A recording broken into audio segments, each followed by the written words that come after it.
hello Eastside Memorial High School and the Eastside community. We're very excited to be here presenting to you today our vision for working here to embrace the community and help work with Eastside Memorial High School, your faculty, your staff, and most importantly, your students. We'll start with introducing ourselves, and then we'll do our short presentation, and then we want to make sure that we have plenty of time to respond to the questions that I see are being prepared for us. So with that. Good morning. Before I introduce myself, I'd like to know who I'm hanging out with on a Saturday morning. Do we have any students here? Students? Okay. All right, all right. See, I'm asking in the most important in terms of the order. So do we have any parents? Parents? Okay, all right. Teachers, administrators? All right. Community and district folks? Okay. And if I missed someone, I'm sorry. But Staff. Staff. Yes. Staff, okay. Well, my name is Jeffrey Robinson, and I'm the Principals Network Manager for Johns Hopkins University.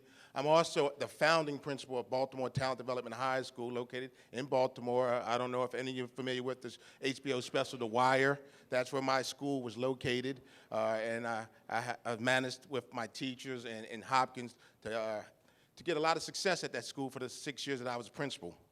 I'm excited about doing this presentation, and I look forward to telling you more about the model. But as we all know, a model is only as good as the people who implement it. So you can have the tools, but if you don't have the right folks working together to implement this tool, it's no good.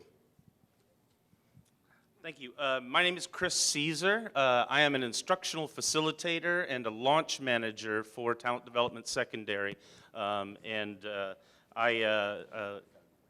I noticed in the media they said we've had a number of out-of-state proposals, and so I just want to let you know that I'm a resident of Austin. I live right here. I serve schools in San Antonio and in Tulsa. I used to live on the east side, and I'm a Texas teacher. I taught for 10 years up at Killeen High School by Fort Hood, and so I'm a proud Texas educator and proud to be here at the east side to lay out our vision in our work.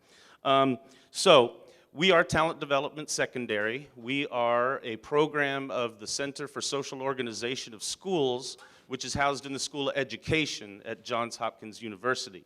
The Center for Social Organization of Schools has been around since 1964, conducting some of the most cutting-edge research in education, specifically focused on working in inner-city urban school environments. In 1994, our researchers decided that we needed to take that research and put it into action. So for almost 20 years, we have taken our vision into some of the most challenging public schools in the nation. We were born in Baltimore. We moved into places like Philadelphia, Boston, New York City, Chicago, and we've been gradually moving across the country for a number of years. The story of Eastside High School is unique, in particular to your community. It's a story that is familiar to us in general terms, and this is where we do our work. Excuse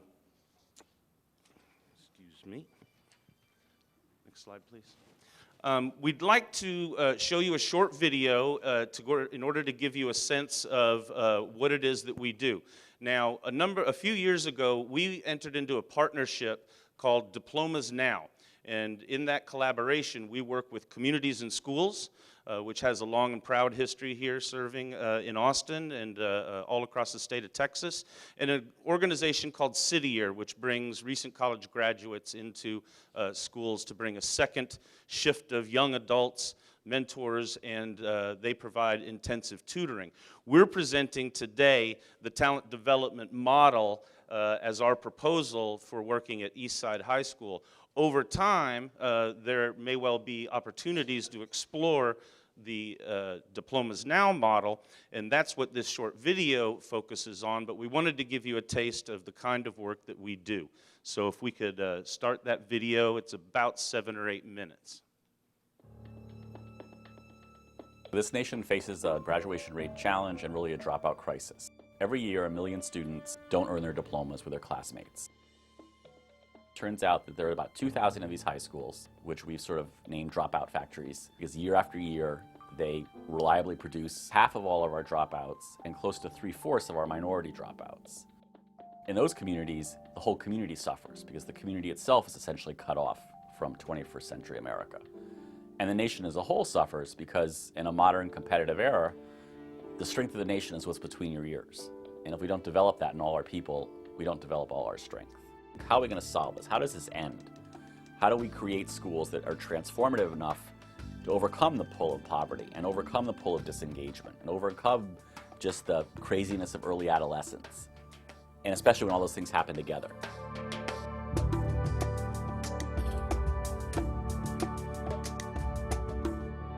What the Diplomas Now program does is it really takes 3 of the best, what I call not-for-profit school support and intervention programs, brings them together, coordinates their efforts in kind of a common strategy, and really delivers the type of interventions and support in a much more cost-efficient, much more coordinated way. The most tangible result we've seen is in the course performance and looking at what percentage of our students are passing all of their classes. Before we had Diplomas Now implemented, we only had 25% of our students passing all of their classes. So we actually had 3 out of every 4 students were failing. To begin this year, 78% of our students are passing all 5 of their classes after the first quarter, more than 3 times where we started from last year. I think what Diplomas Now has done, that their focus and their commitment has really impacted what happens here. This past year, we regained 4,500 hours of instructional time just simply by reducing the number of suspensions. We also made adequate yearly progress, and only half the schools of Philadelphia made AYP, and this is the first time that this school has made adequate yearly progress. That's data that you can't refute. It's concrete and it's black and white. We really have to have an approach that looks at combined secondary, grades really 6 to 14. The kids that make it, particularly from 6th to 10th grade, on time and on track, graduate at least in 3 out of 4 cases, even in high poverty environments. If you don't make it from 6th grade to 10th grade on time and on track, your graduation odds plummet to 1 in 5. Half the kids that won't graduate start signaling that in the 6th grade, either by their attendance, their behavior, their course performance. They're sort of waving their hands. I'm disengaged and in trouble, and if you don't do something, we're not going to have a good outcome here. What we realized is we really needed to have this 3-tiered approach. The whole school had to be reformed, and that's the role of talent development, making sure there's a good teaching and learning environment, making sure students have the right curriculum to close their skill gaps that are engaging and not insulting, making sure teachers are well trained and supported. And we facilitate basically a conversation with the teachers on how is the curriculum working, is it being implemented, what challenges are you having to implementation. And with that, our goal is also to talk and to learn from each other. So we're really trying to develop that professional learning community across schools. Even that's not enough. If we make the whole school a better place, there's still these kids that need this mid-level, everyday nagging and nurturing, and at the scale of 150. And that's where we realized the role of city year and national service and near peers and a team of 10 to 15 young adults who can mentor and tutor and help them complete their homework and call them when they're not there. The most important thing that schools need is capital, human resources, individuals in the classroom. So more and more kids are working in small groups, more and more kids are receiving individualized attention. It's absolutely critical. When there is that kid that might be a disruption, or there is something that a particular student doesn't catch on to as fast as the rest of the class, we can at that point swoop on in and neutralize the situation before they have to take away from teaching the 26 other kids that are on the same track. We greeted our students every single day in the morning. We played games with them and we spoke to them and got them excited about a day of learning so that their first experience with school was a positive one. That way they weren't only encouraged to come to school the next day, but come to school on time. Yesterday, one of my students who, the first day I got here, didn't know how to do math, got a 99 on a math test. And he literally could not do addition, and now he's adding fractions and doing simple algebra, just things that he told me I'd never thought I could do this. I couldn't even read the word problems when we started, and now I can ace all my tests. And it's just a wonderful feeling, and I wouldn't change where I am right now for anywhere else because of that. And then we realized that there's the third group of kids, kids that do have these life events, do have these problems outside of school, that until you solve them, nothing else matters. And that's where we realized we needed communities and schools, and integrated student service supports, which really brings in sort of full-time case-managed social workers and psych coordinators who can do the one-on-one intense supports that group of kids needs. Not only does it tackle academics, it tackles those emotional things that are beyond normal scope of education that keep kids behind. One of the core members had brought a young lady to me who had found out that she was pregnant. She did not want to tell her teachers. I wasn't really working like I was supposed to be. I was just laying down and not really doing anything. But when I saw my grades, I went to Miss Moore and I was like, Miss Moore, why are my grades so low? So I started talking with her. We first went on what's going on in your classes, what do you need, how can we develop a plan to get you where you want to go. I said I can reach up to my goals by turning in my work that I didn't turn in, by studying more and paying attention in class. So by me doing that, I was on the honor roll. So, I mean, it was a big turnaround.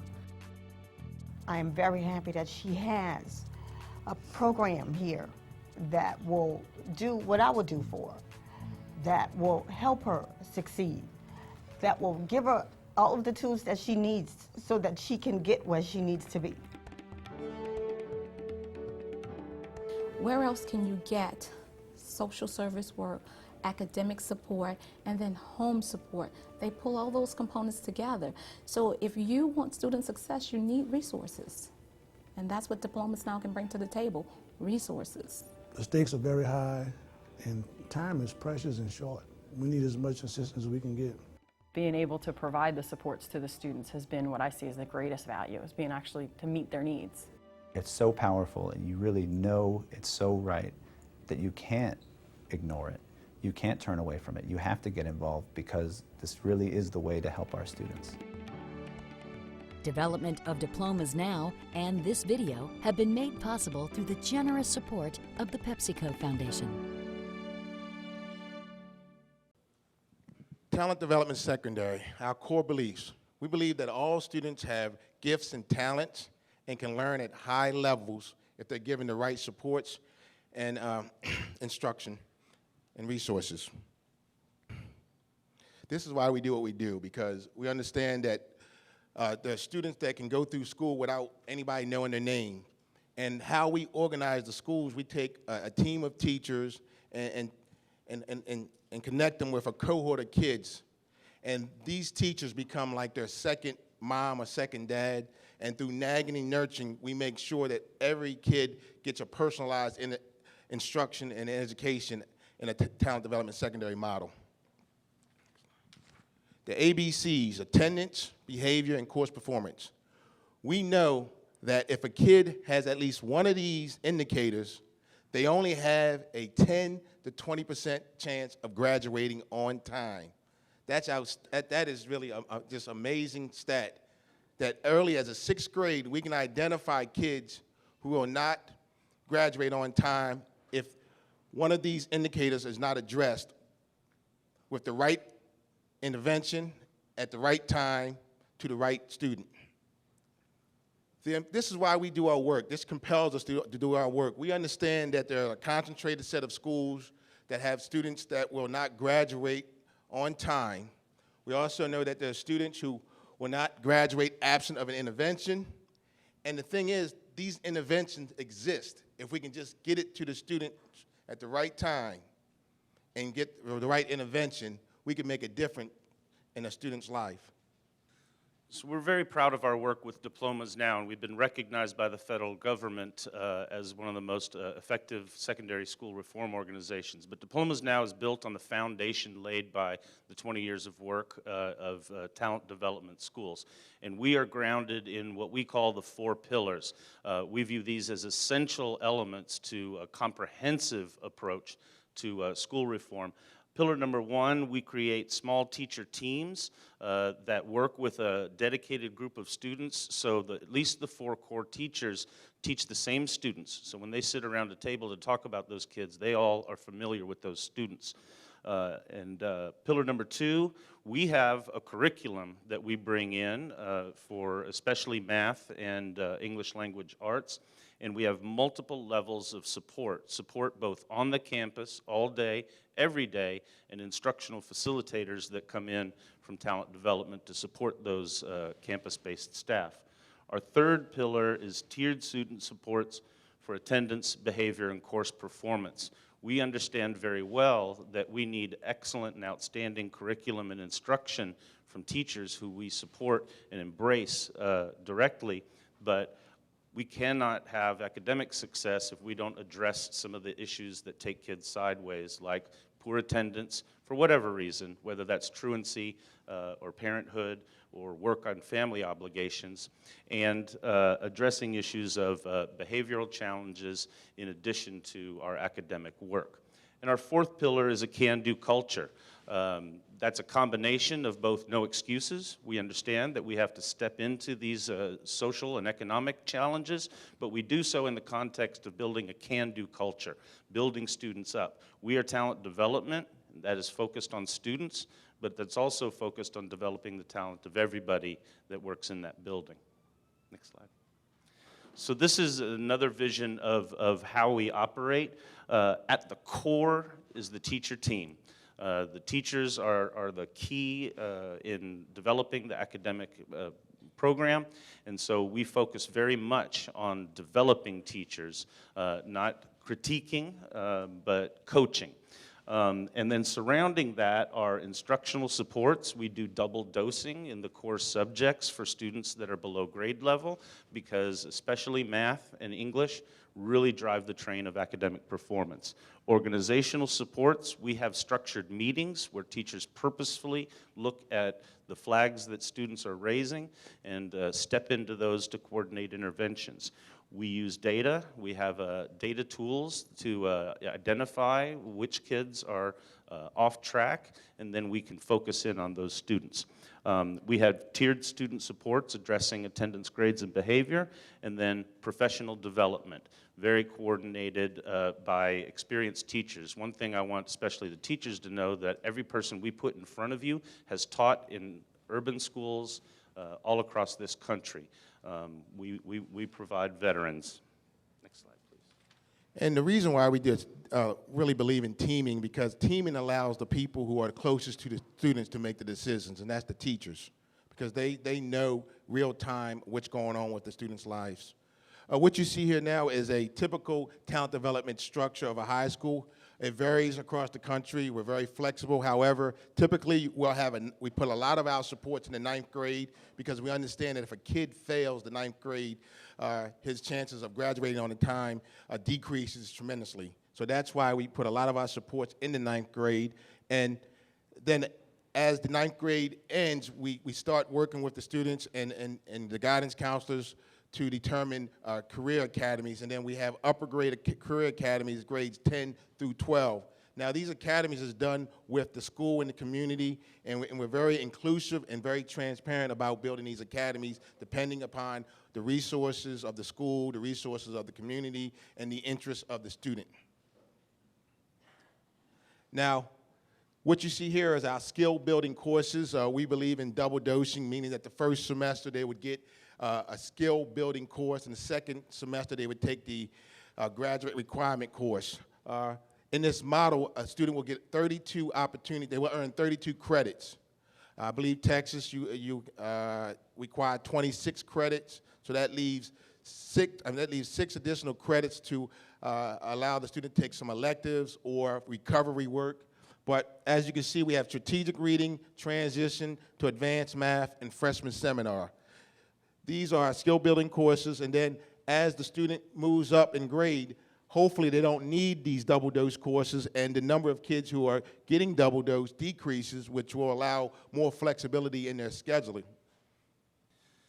So this is just a snapshot of Eastside High from last year, and this is a typical pattern for the kind of schools that we work in. And you see a freshman class there, and then a smaller number of graduating seniors. Now we know some of that, we have a high mobility rate here, so we know that not all of those students dropped out, but typically we lose students along the way. And so our interest and purpose is to make that into much more of a rectangular shape, to hold on to those kids that have left us. Again, this is typically how we like to schedule a school in a block fashion, where you see in the fall you have your, typically there'll be our skill building courses that are research-based, designed to help close skill gaps. And then the second semester or second term in the spring would be the graduate requirement course. And the reason why we like the 4x4, it allows us to, allows the teachers to get more personable with the students. It allows us to get a team of teachers to work with a cohort of kids. As you can see, a typical high school, you have 5 to 6 teachers teaching 5 to 6 teaching periods, 30 to 35 students per class. The teachers teach 150 to 200 students a day, whereas on the small learning communities, you get 3 teaching periods, an extended time, which we provide PD for teaching in the extended block, because as we know, more time does not mean greater success. You need to utilize that time effectively in order to maximize and get the benefit of extended teaching time in the block. Our vision for the planning process, first and foremost, we do not come in from Johns Hopkins and purport to tell you everything that you need to know. We might have some knowledge and skills, but we know that the rubber meets the road right here on campus, and there are good things. You heard at the very beginning, there is great progress being made, and especially on that attendance indicator. We do an awful lot of work there, and that's heartening. So our process begins in the community, begins on campus, and we want to work with folks to develop a plan, build on that which is good, and help enhance with our model. And so we begin, as we are today, building awareness. We want folks to know we are an open and transparent organization, and we want to make sure everybody knows what we're all about. And then we work with the community, the stakeholders, folks that are represented here, whether that's at the campus, community, district, and other levels. One of the first things that we do is we put boots on the ground. We have a staff member called a school transformation facilitator, and they are responsible for being on campus all day, every day, helping coordinate the work that we do. And then in the first year, we'd like to implement freshman seminar. We think that we can very quickly implement pieces of our model, but we want to make sure that we do this deliberately over time. But we want to get that freshman seminar class and then have on-site coaches. We have, our model has a English and a math coach, again, on campus all day, every day. And then we'd like to start some of our extra help labs as well. And certainly our initial focus is on those freshmen, but we would also like to roll out campus, school-wide attendance and other initiatives. And with that coaching, it's job embedded. We really believe in coaching where that coach works with the teacher, meaning they have a pre-meeting, they actually do the lesson together, and then they debrief the lesson. So those are the type of coaching that we adhere to and we believe in. Again, next slide. The reason why we like the block schedule as well, it allows us to build capacity with professional development, because our goal ultimately is to work ourselves out of a job. We believe that if we can come in and work together with the teaching staff, administration of the school, we can build a capacity and work ourselves out of a job in 3 to 5 years and allow you to go ahead and sustain this work and be a pillar in this community and be a shining light of what we can do, what collaboration can do for the students of Eastside Memorial. Again, this is the actual course names and the titles of the courses. These are skill building courses. We understand the graduation requirements here in Texas, and we also understand even as we speak, these things are changing. But because we do have Texas-based staff, at least one of us, we understand very well the high stakes of the STAR testing, even though that they're changing. And so we certainly align our curriculum, work with faculty and staff to make sure that what we're doing is specifically aligned to support our goals in testing. We know bottom line, the state judges us based on test scores, and so we are very focused on helping to move the dial on those. So in closing, just a couple of things. Number one, we're not interested in taking over Eastside Memorial High. That's not what we do. We like to help, we like to work, and then we like to move on. We like to go deep, plant some seeds, and make sure that there's some support. We'd certainly be pleased if you continued to use our curriculum and have us come in and out and now and again, but we have no interest in living here forever. Like I said before, the story here is unique, and we know that we understand the challenges, the pressures, the anxieties that both the community and faculty and teachers might feel, and the high stakes here are not lost on us. This is a very familiar story to us. We go into schools that are often facing imminent closure, and we have experience in turning those around. It doesn't happen overnight. There is no silver bullet. If there were, we wouldn't be here in front of you. And so this is our sweet spot. These are the kinds of schools that we serve, and we're here to hopefully help make a difference. And so we want to work with you. We're not a top-down entity. We were born in Baltimore, where we had to wrap up that community and embrace them and move on, and that's the approach that we've taken. As some smart kids recently said, no kid is a number. Every single kid is a unique and precious individual. They are our future, so we very much believe that they all have talents and gifts, and that given the right circumstances and supports, those students can succeed, and we would very much welcome and be excited about an opportunity to help with that work. And with that, we're happy to answer questions. Okay. What do you know of the Johnston tradition? We've been here 50 years. What do you know about the East Side community? Well, we know that Johnston High School proudly served the minority population over here, and we know that it's produced many successful graduates. We also know that over time, the school has sometimes struggled with academic issues and other challenges. We know that students that live in poverty face challenges and issues outside of school. And so if students have family challenges, they have young families of their own, they have economic struggles that require them to work, that those challenges sometimes really impact their ability to be successful. Certainly know that when the state stepped in and shut the school down, that created an awful lot of trauma. And we know that since then, since the renaming of the school, a number of things have been tried.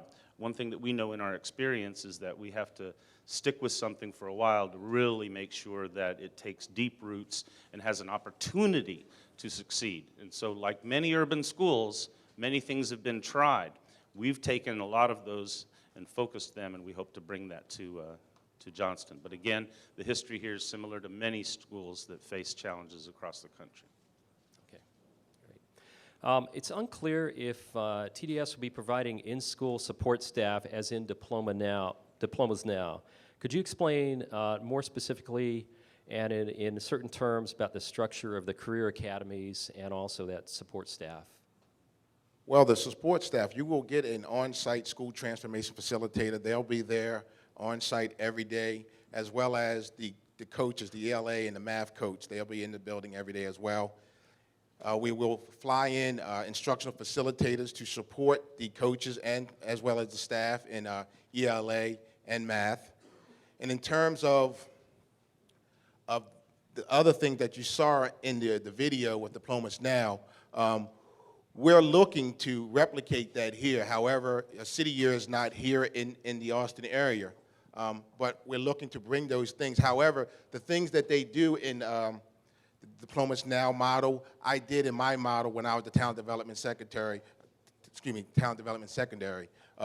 We replicated a lot of those things. We understand that, teachers at the end of the day are very tired. And a lot of times it's because they're running and not, the efforts are not working together.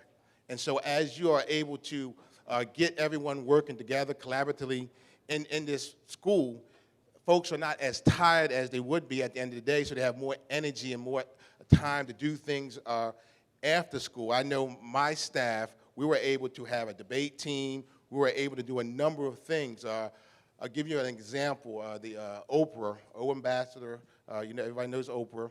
Well, she had this club, and she sent 15 kids to India. And only 15 were selected across the country, and 3 came from my school in Baltimore.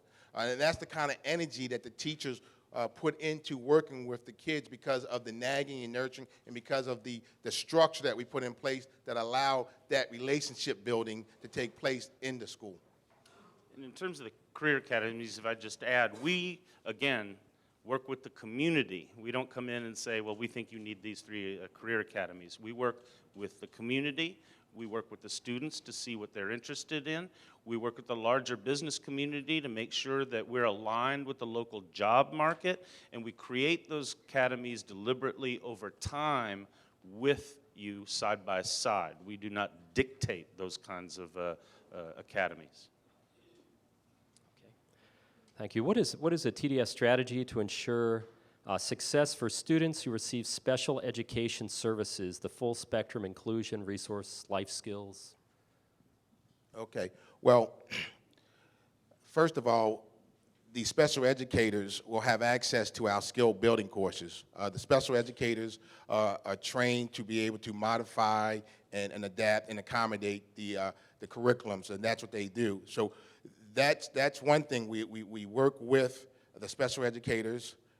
They will be afforded the opportunity to get professional development from us. However, when it comes to the special ed population, the IEP dictates what happens with that student. So we work in collaboration with the special educators to provide the best education possible for the special ed population, whether that be an inclusion, pull out, but whatever the IEP and whatever the special education in collaboration with the regular ed teacher and adhering to all the guidelines around special ed, that's how we address that population. It's not an easy thing, but we work together in making sure that those kids get what they need. Okay. A couple of questions have to deal with just a little bit more specifics about what goes on in the classroom. One question is, will you keep current staff and teachers? How does it affect your curriculum actually affect the actual time used in the classroom? Well, one thing is we're not a model that comes in and says all the teachers have to reapply for their jobs.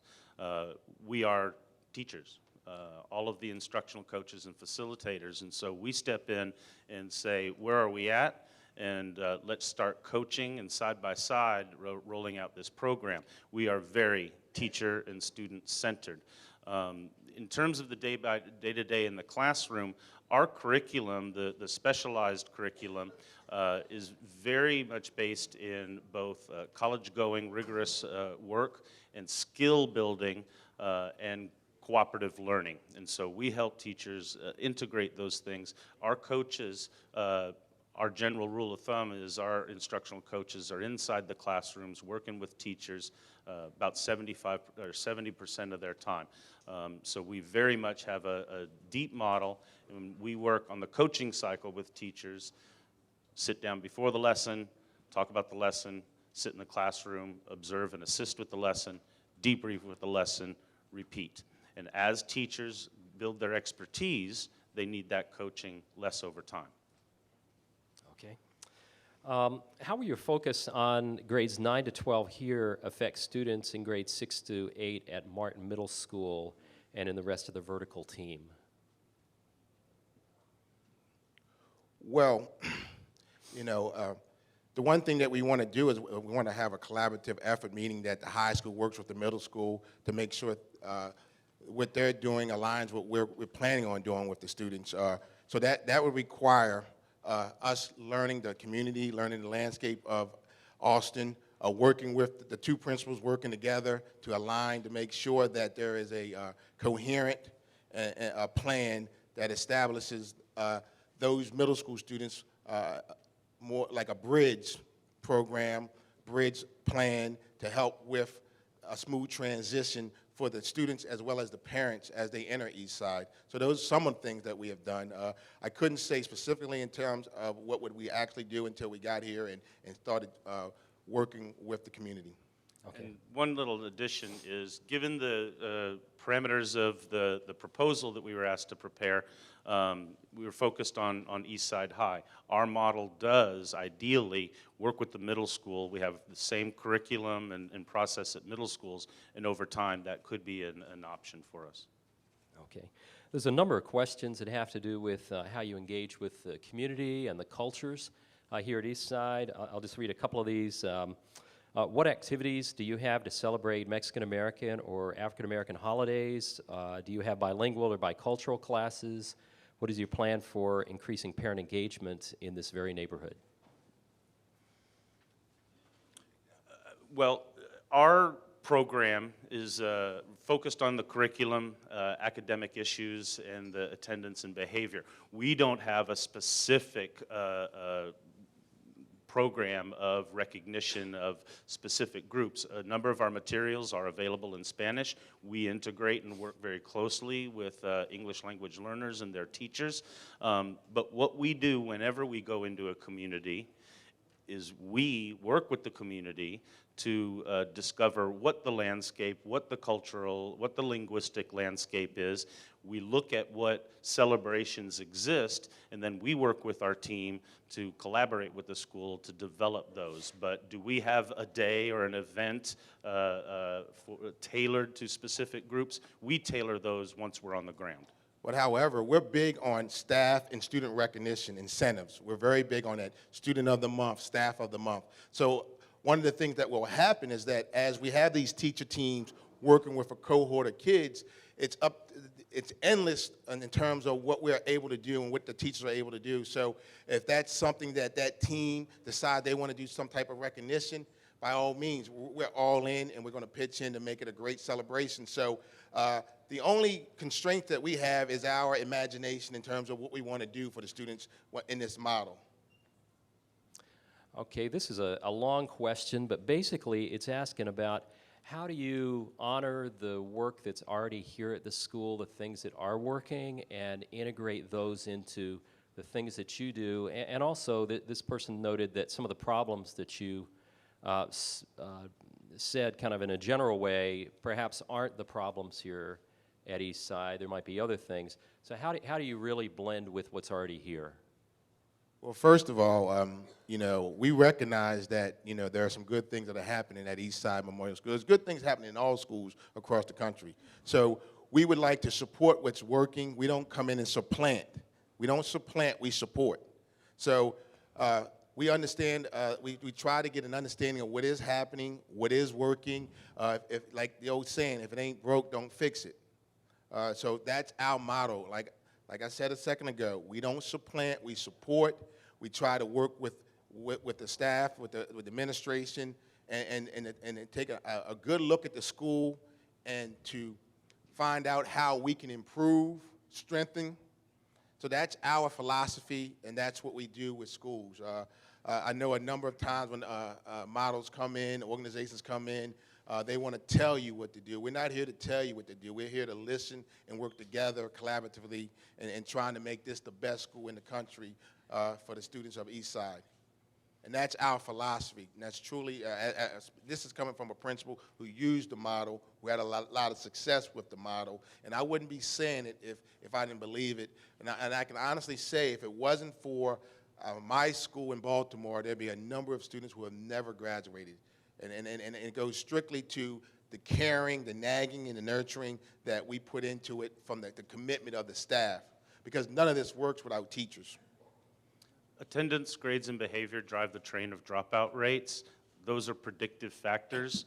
There's lots of issues around that we have to address. If there are other factors, we'll find them out and we'll work to develop a plan. Okay. So this question is about kids that are maybe performing above grade level.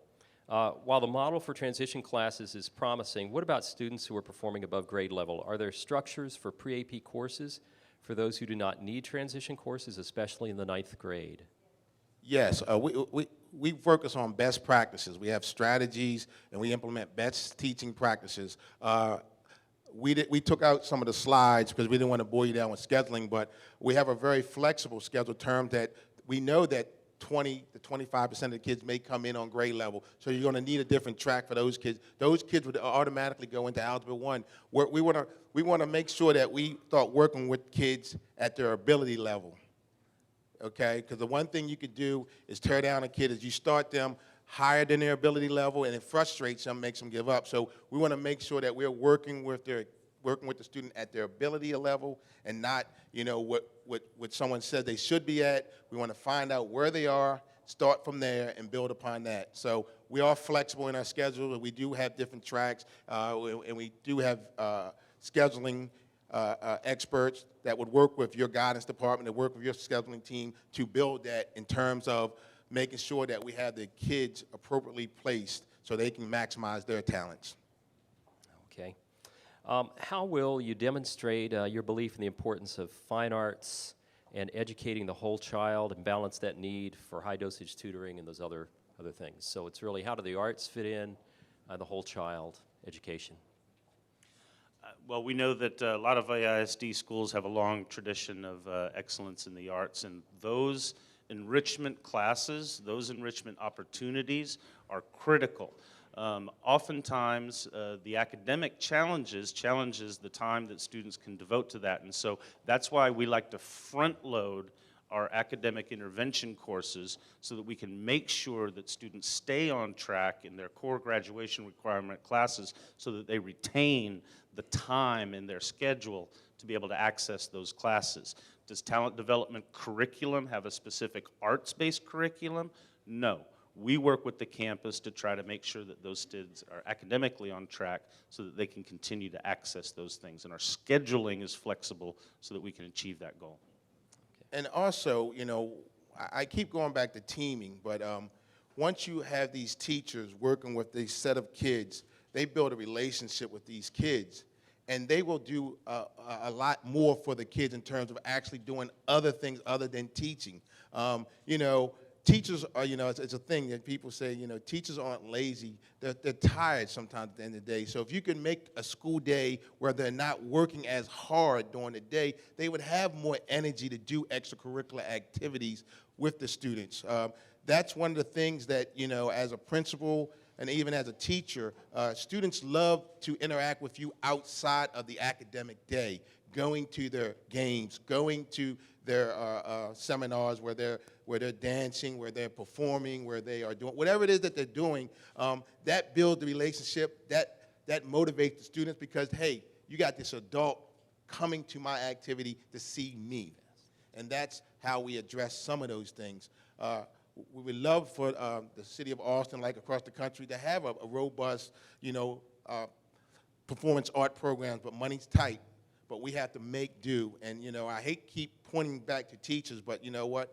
This is what makes it work as teachers. Okay. So I think you know that there's also an international high school that's housed in this building. So I consider the International High School an asset to our Eastside Memorial campus family. Will you seek to recruit their bridging students to Eastside Memorial and to maintain the International High School here? And I know that's partly not your area, but I think that the core question is we've got English language learners in that situation. How would you bridge those into the program here at Eastside? Well, yeah, we are aware of that, and we understand that English language learners are a significant portion of the population. And again, we work with those teachers to integrate those methods, especially contained in freshman seminar, and provide professional development for all teachers. We very much are focused on getting kids into mainstream classes as much as possible. administrative status of that program is up to the district. But our work would be to make sure that those students are bridged as quickly as possible, but at the appropriate time. And so certainly in the terms of rolling out our program, we could very well step into work going on in that program and help bridge that gap. But again, that only occurs once we get down on the ground and start working and getting a better picture of what that looks like. And we have worked with schools with large ELL populations. We worked in LA, worked in San Antonio, Miami, New York City. We also partner with a national consultant, so get expertise from a consultant outside service vendor. So we have done it, we have success doing it, and we will continue to work and to improve in this area. But I just wanted to let you know that it's not foreign to us. Up until a couple of months or weeks ago, actually, I worked in South Central and Compton, where these challenges were with us every single day. And we do step into that, but we step into it in the context of what's going on at this campus. There's several questions having to do with cooperating with higher ed. I think because Johns Hopkins is in your name and it's part of your, that I think there's questions about, so how would you link Eastside Memorial with our higher ed institutions and even Johns Hopkins? How would that be an advantage to the school? Well, first of all, you'll get more access to the university in terms of, I know, because of location, I really was blessed being a principal in Baltimore, because we had some of their professors come over and teach our kids, and we were able to send some of our kids over to Johns Hopkins and take classes and work on the campus. Now, with technology being the way it is, there's Skype, there's other kind of links that we could do some type of virtual learning, because we do have full access to the school of ed, full access to the university, and these resources will extend. It has extended to some of the schools that we work with across the country, and we'll continue to build those relationships and partnerships. So one of the good things is that being under the JHU umbrella is a positive thing, and you have more access to some of the resources that JHU has. Okay.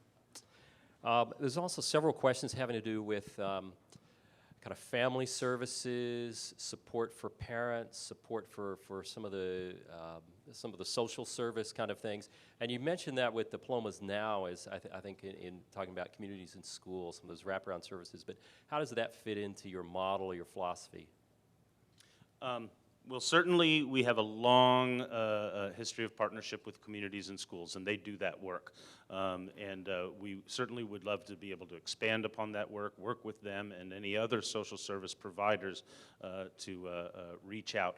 Again, we have to hear from the community what those needs are, and then work with the school and district to leverage programs and collaborate. But one of our major partners at the national level and in our schools across the country is an outfit called the National Network of Partnership Schools, and we bring them in to help address those school community issues, and that's certainly an option for this work. And the NNPS is a Johns Hopkins program. It's based right in Baltimore with us. They're housed on the 3rd floor, so that is part of the talent development secondary model. Okay, great. So this question talks about, we've had, of course, a lot of students that could go to Eastside Memorial aren't going to Eastside Memorial.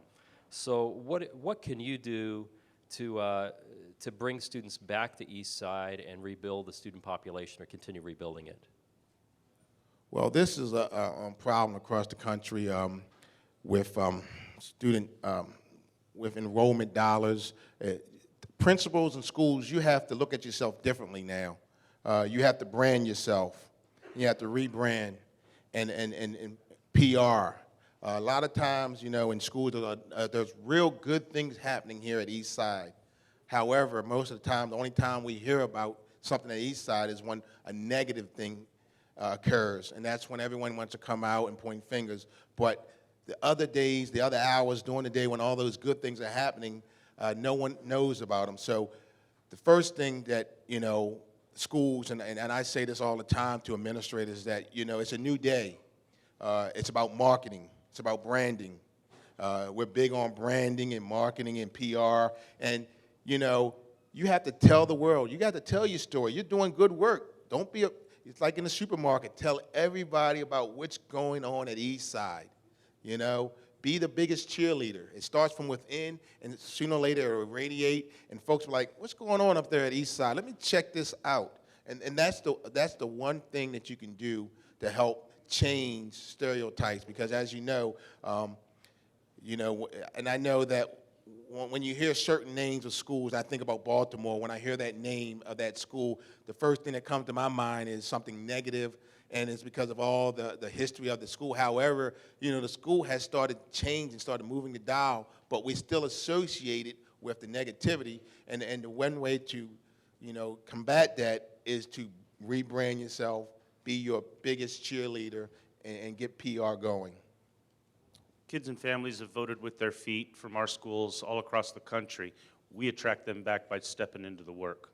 We start demonstrating our performance, right? We lead by example, and then we make sure that story's told. Okay. What do you have to offer for job or career training? Career academies. Again, we roll in deliberately. We focus on building a 9th grade academy so that we can ramp up those skills rapidly and deliberately, and then we collaborate again with the community, whether that's the local community, business community, and the school and district community, to identify those career opportunities that are dominant in the community and the city and the state, and then we work to develop those career academies. And then our curriculum, our academic curriculum, supports the career technical education curriculum that's available. And again, we work to coordinate and focus that. Okay. And just following up from that, this school has had a lot of conversation over the last year or two, and the vertical team, around STEM curriculum and STEM careers. So could you continue your answer just a little bit, addressing how you would kind of complement that planning that's gone around STEM? The state has developed lots of programs and strategies around STEM, and I'm relatively familiar with some of those, and certainly we would take the guidance from both the state and the district and integrate that as best we can and try to refine and build on that. But we do work in STEM schools and career and technology academies across the country, so tapping into that knowledge and expertise, if that is certainly an issue here, we can bring that to bear. But we want to, again, make sure that we're building upon whatever STEM work that you're doing, and our sweet spot is moving the dial on the academic skills that will get them ready for success in those STEM fields. And I know I was in a meeting last week. We just submitted a proposal for a STEM grant that we're looking to roll out in schools that will bring some dollars, and hopefully that gets approved. Okay. There's a lot of questions I can tell from teachers about wanting to know more specifics about your curriculum, whether it's in math, 9th grade. I want to read this one question, just a specific question. Pillar 3 of your core beliefs addresses tiered student supports. What are the specific rapid recovery options when interventions are not working?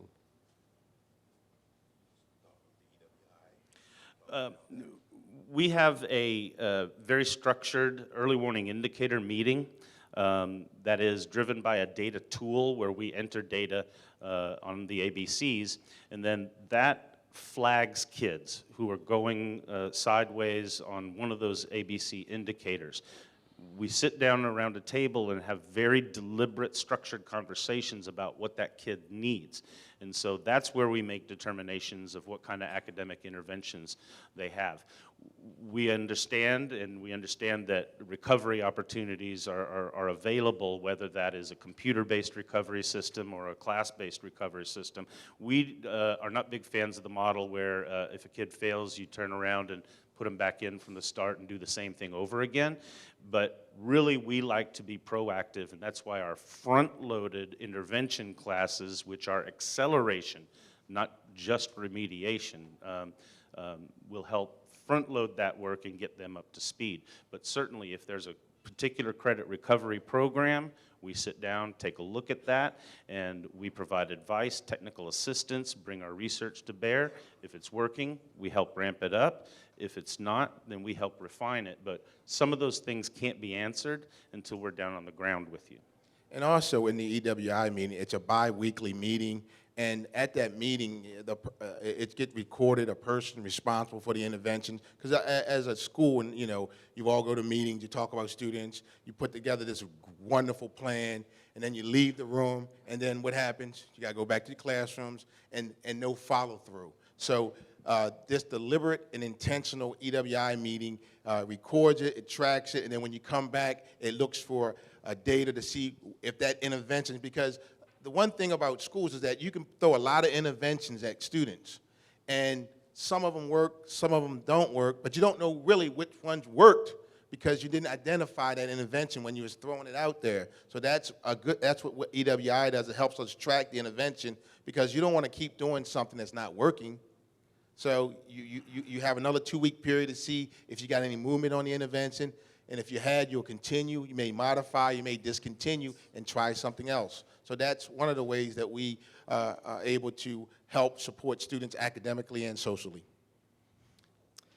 Okay, another specific question from a kind of teacher's point of view is talk about what kind of autonomy do teachers have as far as the routine and procedures in the classroom? In the teacher teams, you have a team leader, a teacher team leader, and in my school, that team leader was viewed as an assistant principal.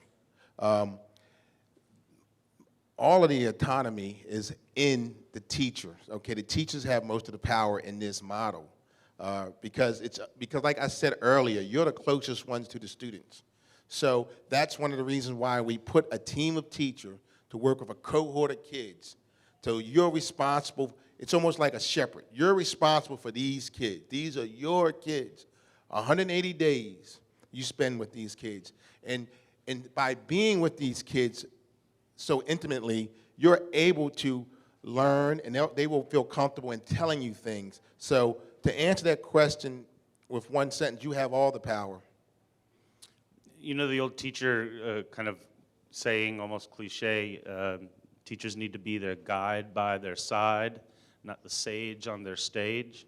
To be blunt, we're not just a bunch of Ivy League pointy heads that come in here and start telling you what to do.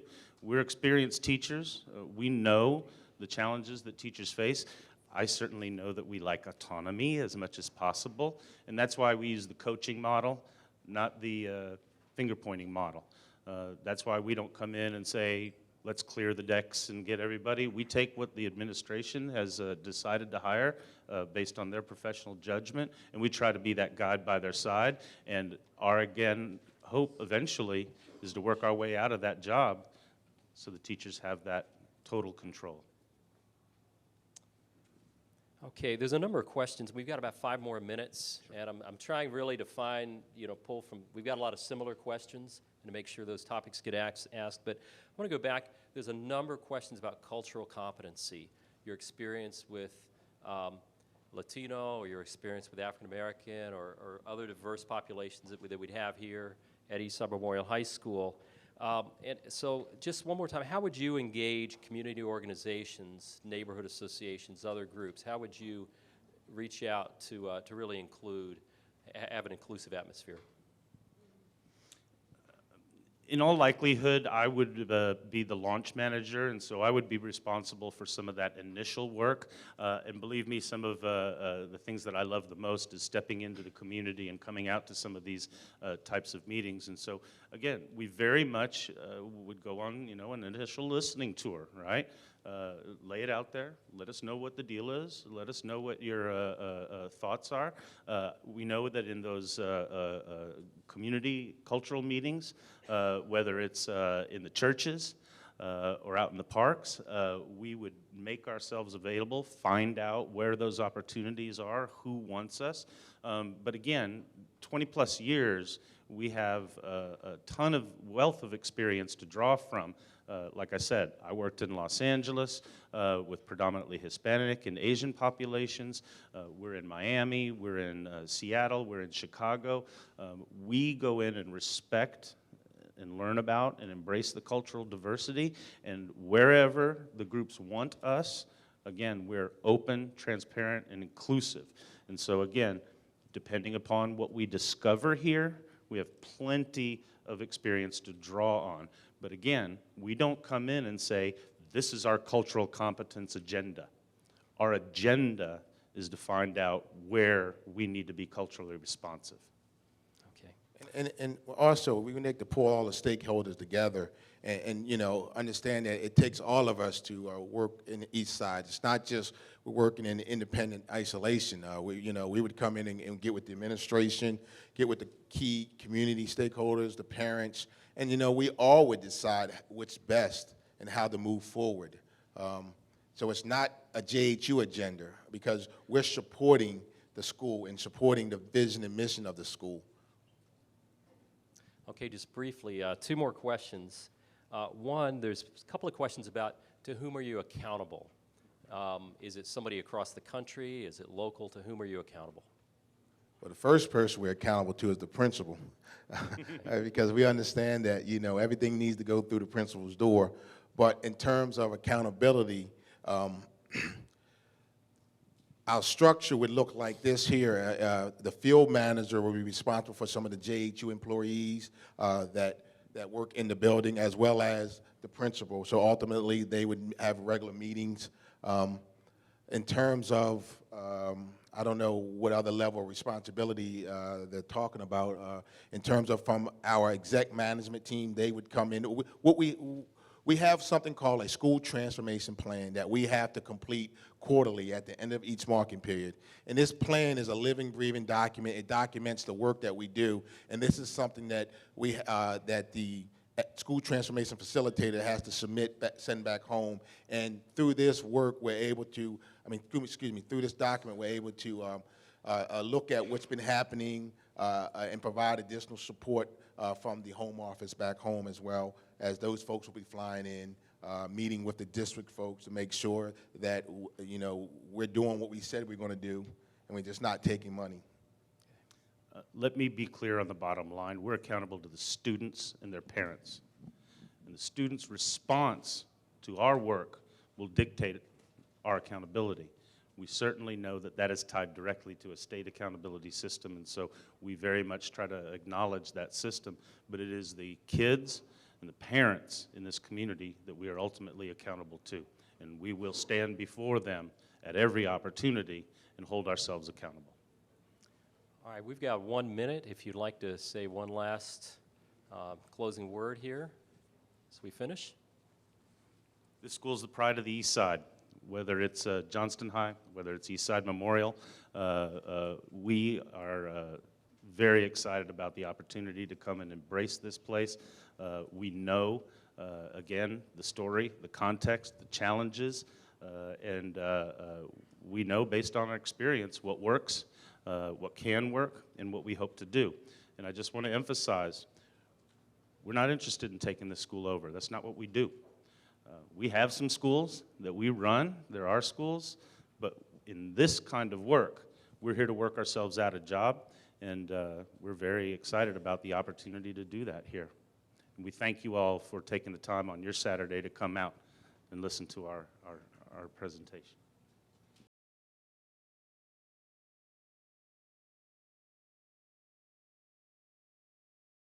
It's really wonderful to see so many of you out on a Saturday morning. As a fellow parent, I know that you have a lot going on, and I really applaud you for making the time to be here. My name is Carrie Cuccio. I'm with AIR, otherwise known as the American Institutes for Research. I'll be leading the team today with our presentation. I'm going to tell you two things about myself. I've already told you I'm a fellow parent with kids in school. Before my work with AIR, I spent 10 years as a district administrator with the New York City Department of Education, where I oversaw the implementation of the Comprehensive School Reform Program. So it just kind of tells you a little bit about how I got here. Hey, good morning. I'm Aaron Butler, also with American Institutes for Research.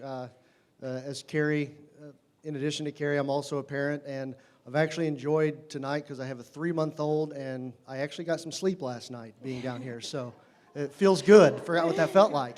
I have a background. I was a former teacher, an administrator in St. Louis, Missouri area, and I've been with AIR for 2 years working with turnaround schools, in primarily Missouri and Illinois. Hi, my name is Tino Panya. I'm with AIR as well. I coordinate internal resources within the organization to help support schools and districts as we engage with them.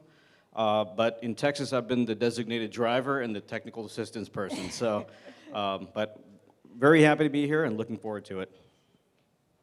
Good morning. My name is Eileen Reed, and I'm actually at that fun point in life where I have 4 grandchildren that I get to play with, and they're all here in Austin, as am I.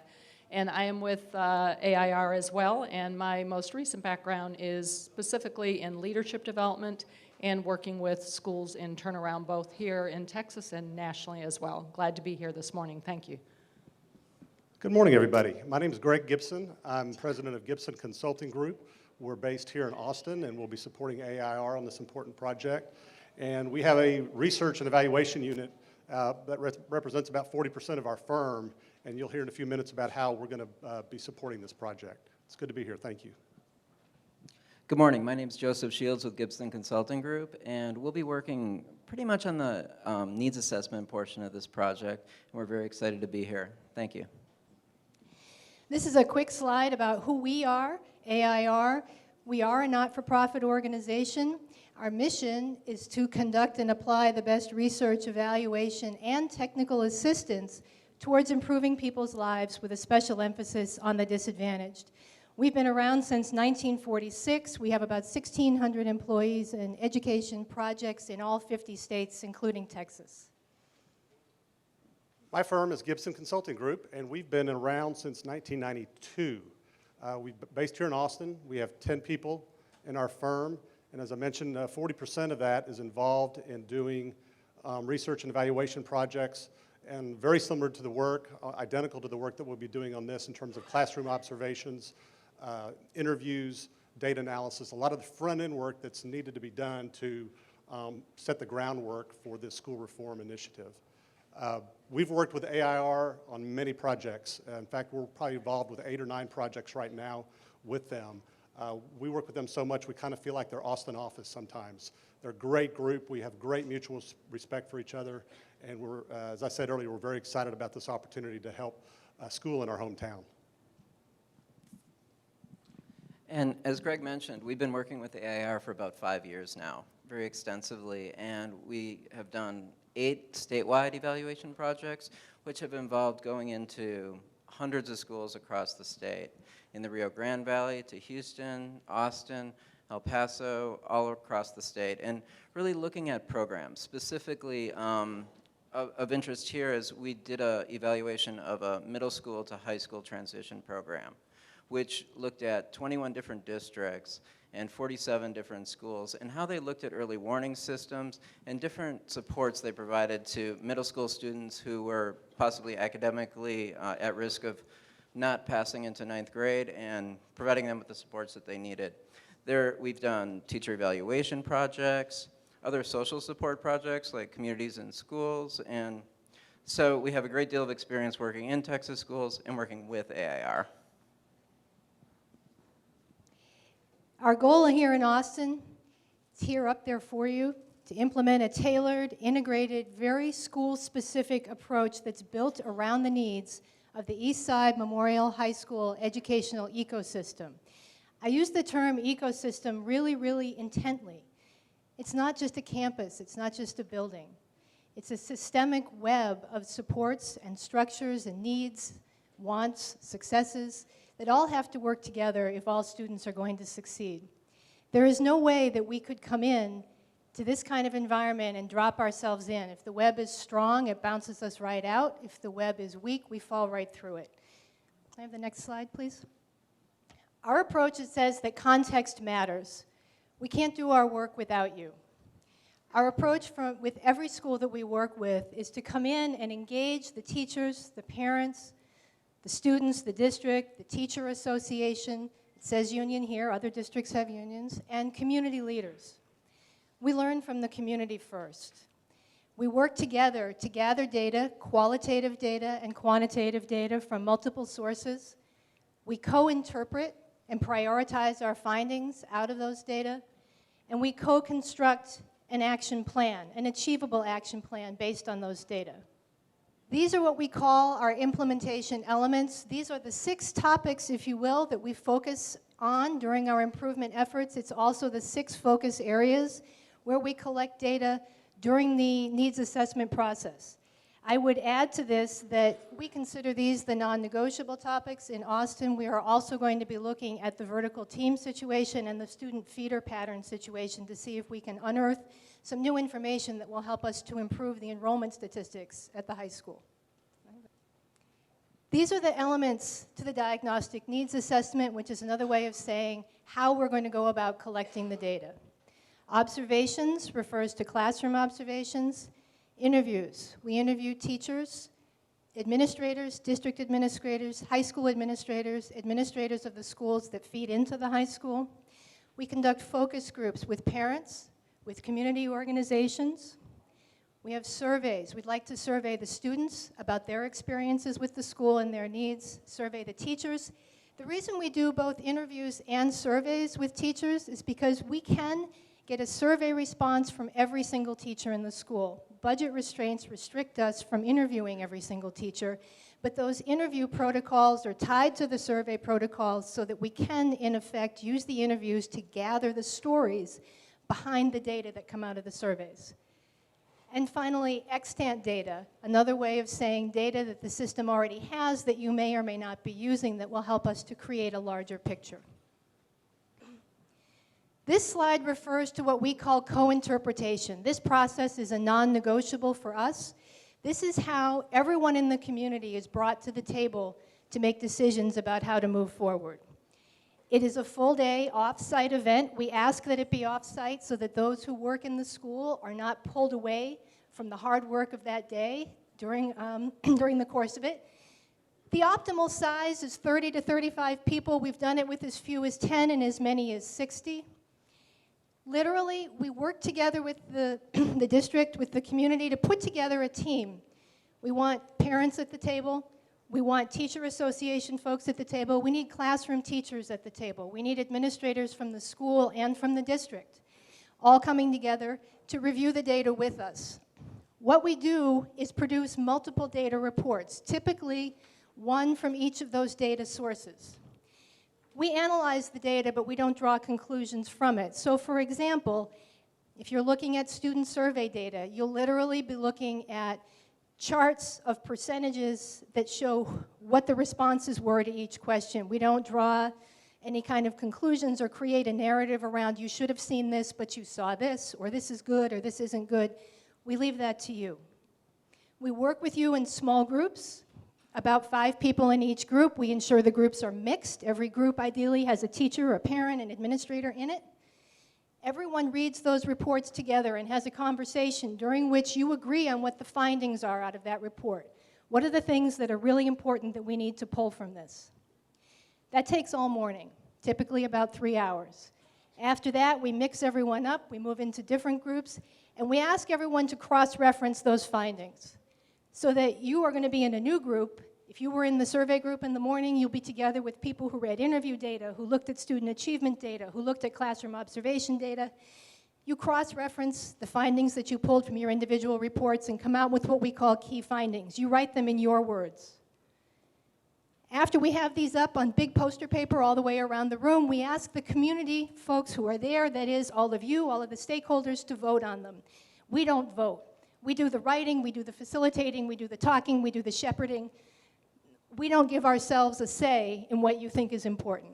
We ask you to vote to prioritize what needs to go into the plan, and then of those things that are going into the plan, what needs to be hit on first.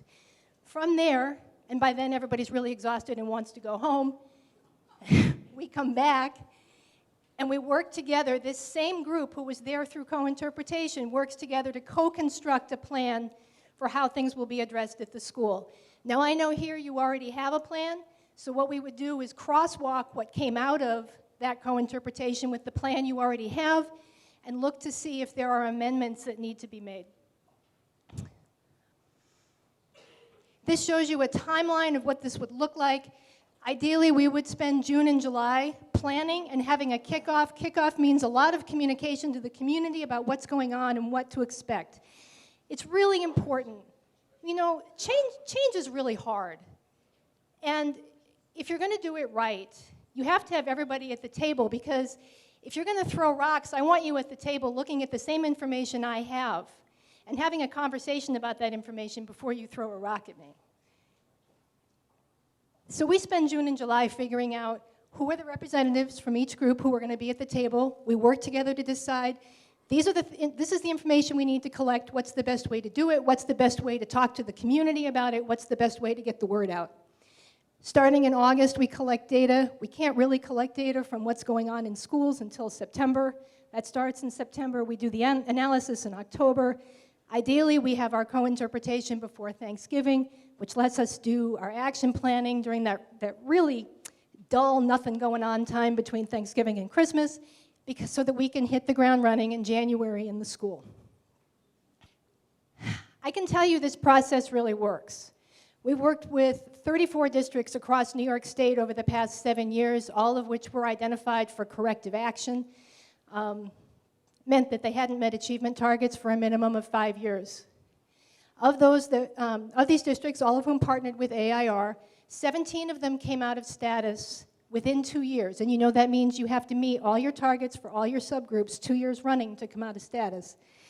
Even though AIR did not work with them on the implementation of their plan, by and large, they credited our work with them on the co-interpretation process to bringing their community together to find some common ground and some buy-in to move forward.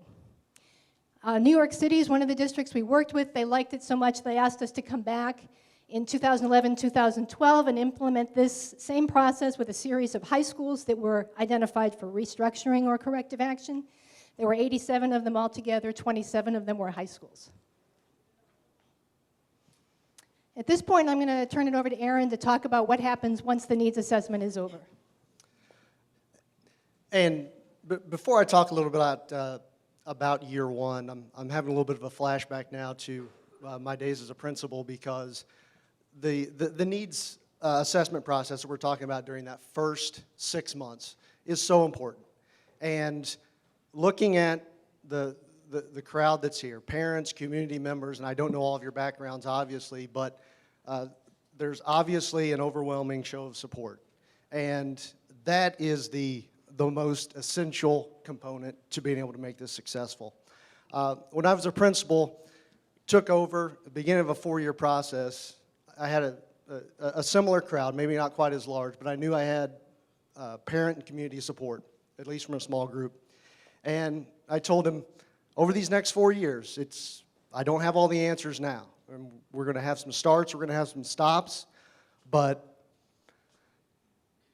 at the end of the day, it's about student achievement. It's about creating just opportunities for the students that haven't existed before. Your students may have had, less than ideal situation coming up to high school through their years in elementary and middle school. But what we're going to do is we're going to put something in place so that they have an excellent and they are given the best education possible. And it may not happen at the beginning of year one, but you stick with me and you support me, and we're going to get there. And, that's just what it's all about. And that's why I got into this, and that's why I came on with AIR, was just the opportunity to be able to work with schools around the country and share the success that I had as a principal and that some of our other staff had. So it's just coming back to me a little bit sitting up here in front of you now. But in looking at what we are going to work with your school leadership team on during that first year is taking what comes out of that needs assessment and saying, what do we need to focus on here? What are the key issues that we really need to work on? And we're going to provide a lot of coaching to the school leadership team, because that's really the driving force behind what's going to make change. It's not one person, all right? You cannot have a superstar principal. You can't have a superstar superintendent. It can't be one person. It has to be a team effort. And the coaching that we provide is about building that team to carry it forward. And knowing that it's not one person. If you've seen some movies out about, the one superstar principal that comes in and changes it, that's the attitude and that's the driving force, but you can't do it alone. You have to have teacher support, you have to have parent and community support to make it, to ingrain it in the culture and make it sustainable. We also work with professional learning communities, knowing that teachers talking, working together, looking at students one by one, small groups. Every student is important, and knowing that we can't let any student slip through the cracks.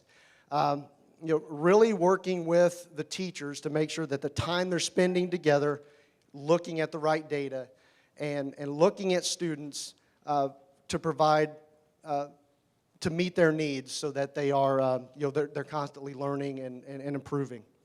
And another piece that we really work on to put all this in place is there has to be constant monitoring. So many schools who have great plans, they'll have great curriculum, they'll have wonderful teachers, but along the way they try to do too much, and they don't stop to really look at what they're doing and to say, okay, we've been doing this for a month. Is it working?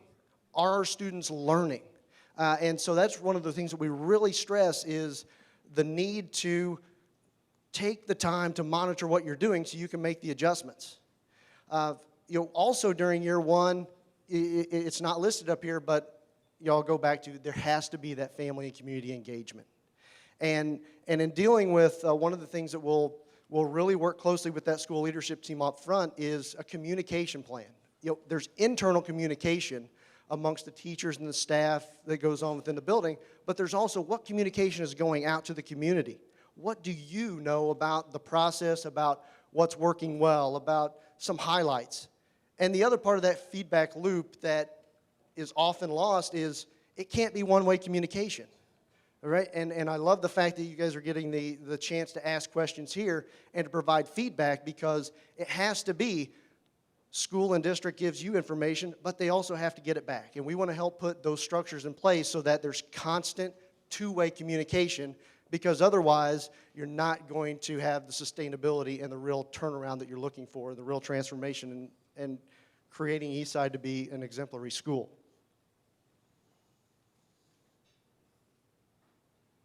Yeah. And so in year two, really want to take what's learned from year one and build upon that. And we really want to spend a lot of time about looking at what one of our elements of that coherent instructional guidance system, making sure that the curriculum is always aligned to the standards, is always of high quality, and is really meeting the needs, is relevant to all the students. And we really work closely with instructional coaches, knowing that excellent teaching is the key. And your students deserve the best teaching.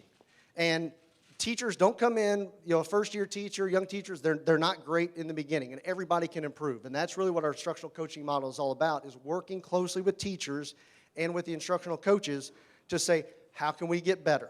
How can we constantly improve and make sure that students are learning?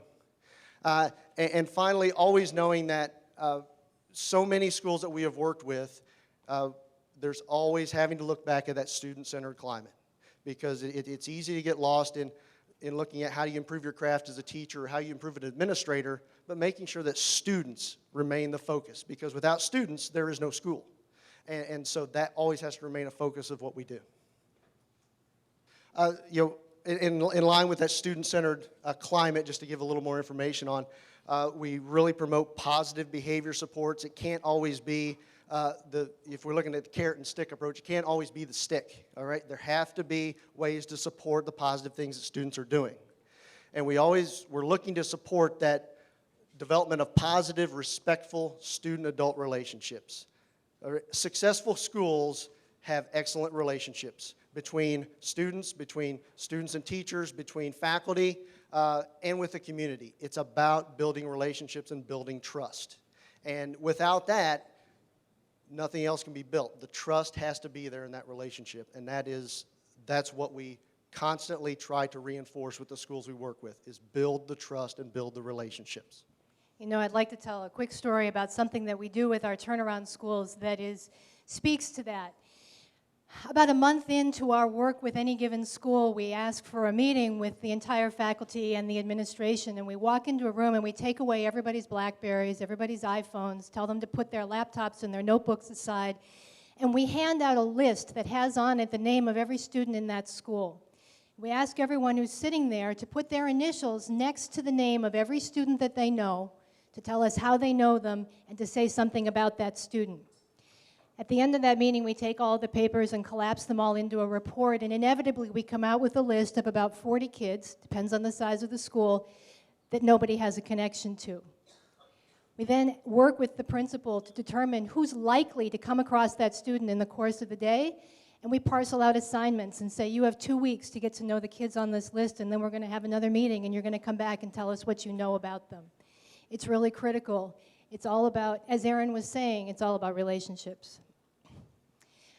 You'll see on here that the other bullets say strategies for parent involvement. That's a no-brainer, and I'm going to talk about that in just a minute. The last two bullets, mentoring programs and freshman academies, they're not non-negotiables in our model. However, they are things that many of our schools have chosen to do and that we recommend, but whether it happens here in Austin depends entirely on what comes out of the needs assessment, what the community decides is the best approach, and what the budget constraints may be going forward. I do want to talk about family and community engagement.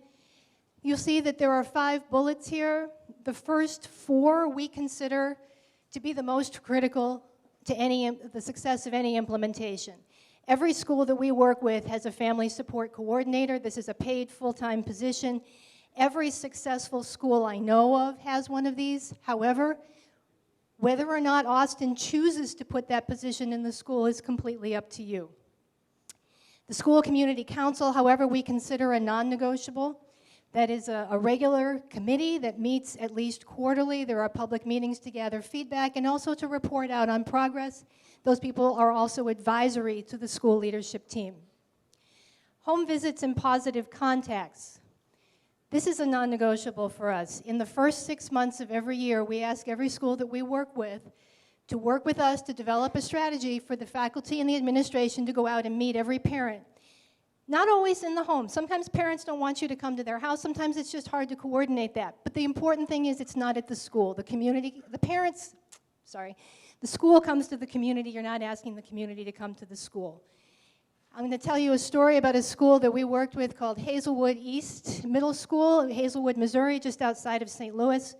A situation very similar to Eastside Memorial, where they had been through a couple of reconstitution plans. They had declining enrollment. The community did not think very highly of this school, and the parents whose kids went there felt a lot of despair because they often felt like their kids were there because they didn't have a better choice. Before school started, that principal worked with us, pulled together a group of volunteer teachers to go out into the community to make contact with all the families of their students before school started. They got local businesses to sponsor backpacks, water bottles, and t-shirts that had the school name and mascot on them. And they went out and they brought those to families. They were smart. They brought a reporter with them as well. This meant that there was a really nice story about the school before school opened, and suddenly people were hearing, oh, your kid goes to Hazelwood East. That's really cool. Tell me about that school. Instead of, oh God, your kid goes to Hazelwood East. I'm so sorry. What they heard from parents overwhelmingly was nobody came to us before and nobody came to us with anything good to say. So they had a quick win right before school started, but more importantly, they made a connection before school started. This is followed up with a series of positive contacts, which is where we ask the teachers of all of the students to reach out to their families in the method that's most comfortable to families. Is that email? Is it a phone call? Is it a written note home that someone else can translate? To say something positive about what that student did in school today. So often parents only hear from the school when something bad has happened. We don't want that to be the case. Family nights, that's something just about every school does and should do. The family resource room is something that is typically the family support coordinator's office. Whether or not that happens here depends entirely upon the situation here, but it's something we'd like to look for.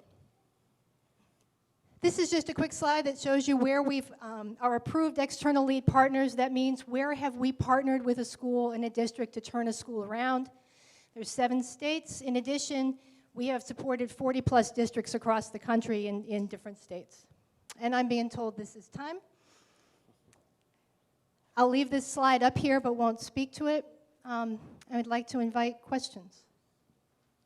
This person wanted to know a little bit more about your specific community engagement and also how you would bring back and also retain students at Eastside and recruit new students.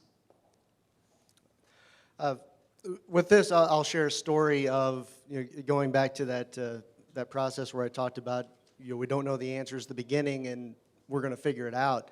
What we realized after a few years of the school I worked with was that we weren't doing a good job of communicating with the families and making the students really feel like they were a part of the school.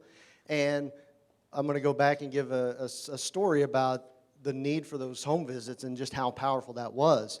We had a student, Jasmine, who first few months of the year was, her attendance was horrible, but she was just such a smart student. We had not entrance exams, but diagnostic exams up front that they took. So she scored one of the highest as far as her math ability, her reading ability, but she wasn't coming to school. And we'd instituted the teacher home visit program new that year. And I, as administrator, went out with one of the teachers. And we met with her and her mom, and who was a foster mom. And we met them in a pizza parlor. And during that visit, we didn't talk about academics. We didn't talk about her attendance. We just talked about, tell us about you. Tell us about Jasmine. What does she like to do? What does she enjoy doing on the weekends? What does she like to do at home? That's where we started. And then we talked a little bit about, she's such a smart girl. She has so much potential. What can we do for her? And there was a problem with transportation, her getting there on time. And so we worked with finding a better way for her to get to school is really what came out of it. But just the conversation that we had with that parent, and at the end, we left because we had the family night coming up. And this was just the important part was we said, we have this parent night coming up in 2 weeks, and we need you to be a part of it. We want you to be there. And her mom was struggling, and she said, well, I don't have, our car broke down. And we were able to say, we'll get a cab. So if we provide transportation, can you come? Well, I have, our younger sister who may be in the way, so I don't think I can come because she may cause a problem. We're going to offer child care whenever you come. So we're going to get you there. We're going to provide a cab. We're going to give you child care. Can you come? And so we really worked to break down any of those barriers to why she didn't feel like she could come to the meeting and be successful and really contribute. We tried to break those down and say, anything that makes you think that you can't make it, we'll take care of. Can you come? And she did. And that was early in the year, and we got Jasmine back on track. She was, her attendance, I don't know that she missed maybe more than a handful of days of the rest of the year. And when, her test scores came back at the end of the year with, the state test scores, she was one of the top 5 highest scoring students in the school. And just really, sitting looking at the scores, we shed some tears about that, but knowing that that wouldn't have been possible without that home visit up front. And so that's how you get students to buy in. That's how you get students to want to stay. That's how you get students want to come, is building that culture of saying, this is your school. This is a family. It's a small school, it's family, and you're here for life. You're part of this for life. And so that's how we started setting the culture there, and that's what we want to try to work on if we come here. I'd like to jump in and answer the second part of that question about how would you retain and recruit students. That was correct? That's it? Mm-hmm.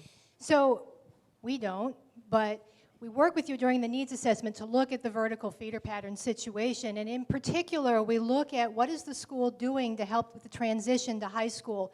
There needs to be a really strong focus on 9th grade, that transition year. We know from the research that that's a real make or break year for what are considered at-risk students, and your performance in 9th grade is pretty much going to predict what your high school career will look like. So coming out of the needs assessment, we'll know what the strengths and weaknesses are in terms of that transition year. We'll also know what the strengths and weaknesses are of the vertical feeder situation, we'll know what kind of communication there is between the high school and between the middle schools, and we will be working with you all to create a plan to strengthen that. In terms of attracting new students to the school, that's something that's going to come as the school is improved. One of the big things we work on with the school is a communications plan, which, yes, is about hearing from the community, but it's also about putting out there what you're doing and what's going well. Over time, we want this school to be a school that kids want to come to, that families hear such good things about, that they want their students to come here instead of another school that they might have chosen. It's, again, something that we will track as part of our implementation management process.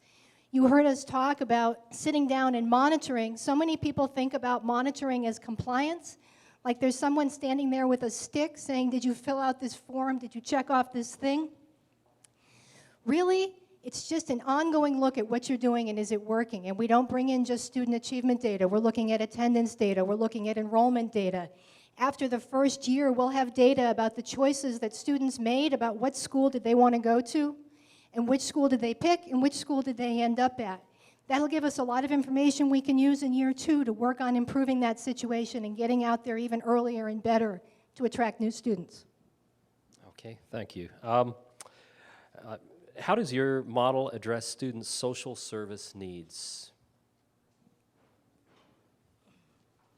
I'd like to emphasize that our model isn't a product, it's a process. It's not something I can take off the shelf and hand to you. It's not something that we come in and do to you or for you. It's something that we do together with you. So we don't handle social services, but it's very important to us that students have access to those social services. It's very important to us that the school knows who the students are who need to access those services, whether they're getting them or not. And shoot, if I can back up here just a minute, we had a slide about the, oh gosh, I'm sorry. I told you I wasn't technologically competent. Sorry, I wanted to go back to the community council and the family coordinator. Those are the two people that we hope will have tabs on what services are available in the community so that those in the school who know what students need have a place to connect to get students what they need.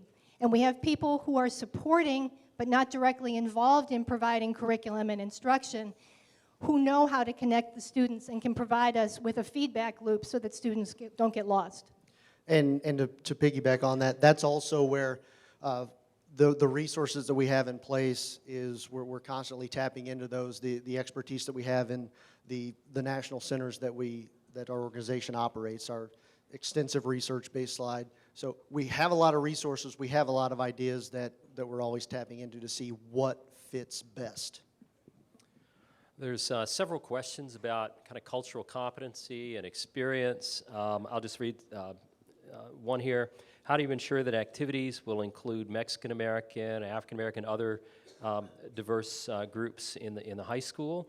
And also, how do you honor the history of the high school in this community? I'm going to ask to come back with I'm going to ask a question that I hope you all can answer before we finish talking about honoring the history of the high school. We know what's been in the press the past year or so about the school. To be perfectly honest, we don't live here and we don't know much about the school before then. The research that we did talked about some kinds of things that were put in place, but we honestly don't know how they panned out. So I'm hoping you can just clarify that question for us because I'd love to be able to answer it. And then ask me again the first part. And the other really was about the various cultures, the diversity in the school and the community, and how you involve that. Yeah, in working with other schools, because as we said, we work with schools in different areas.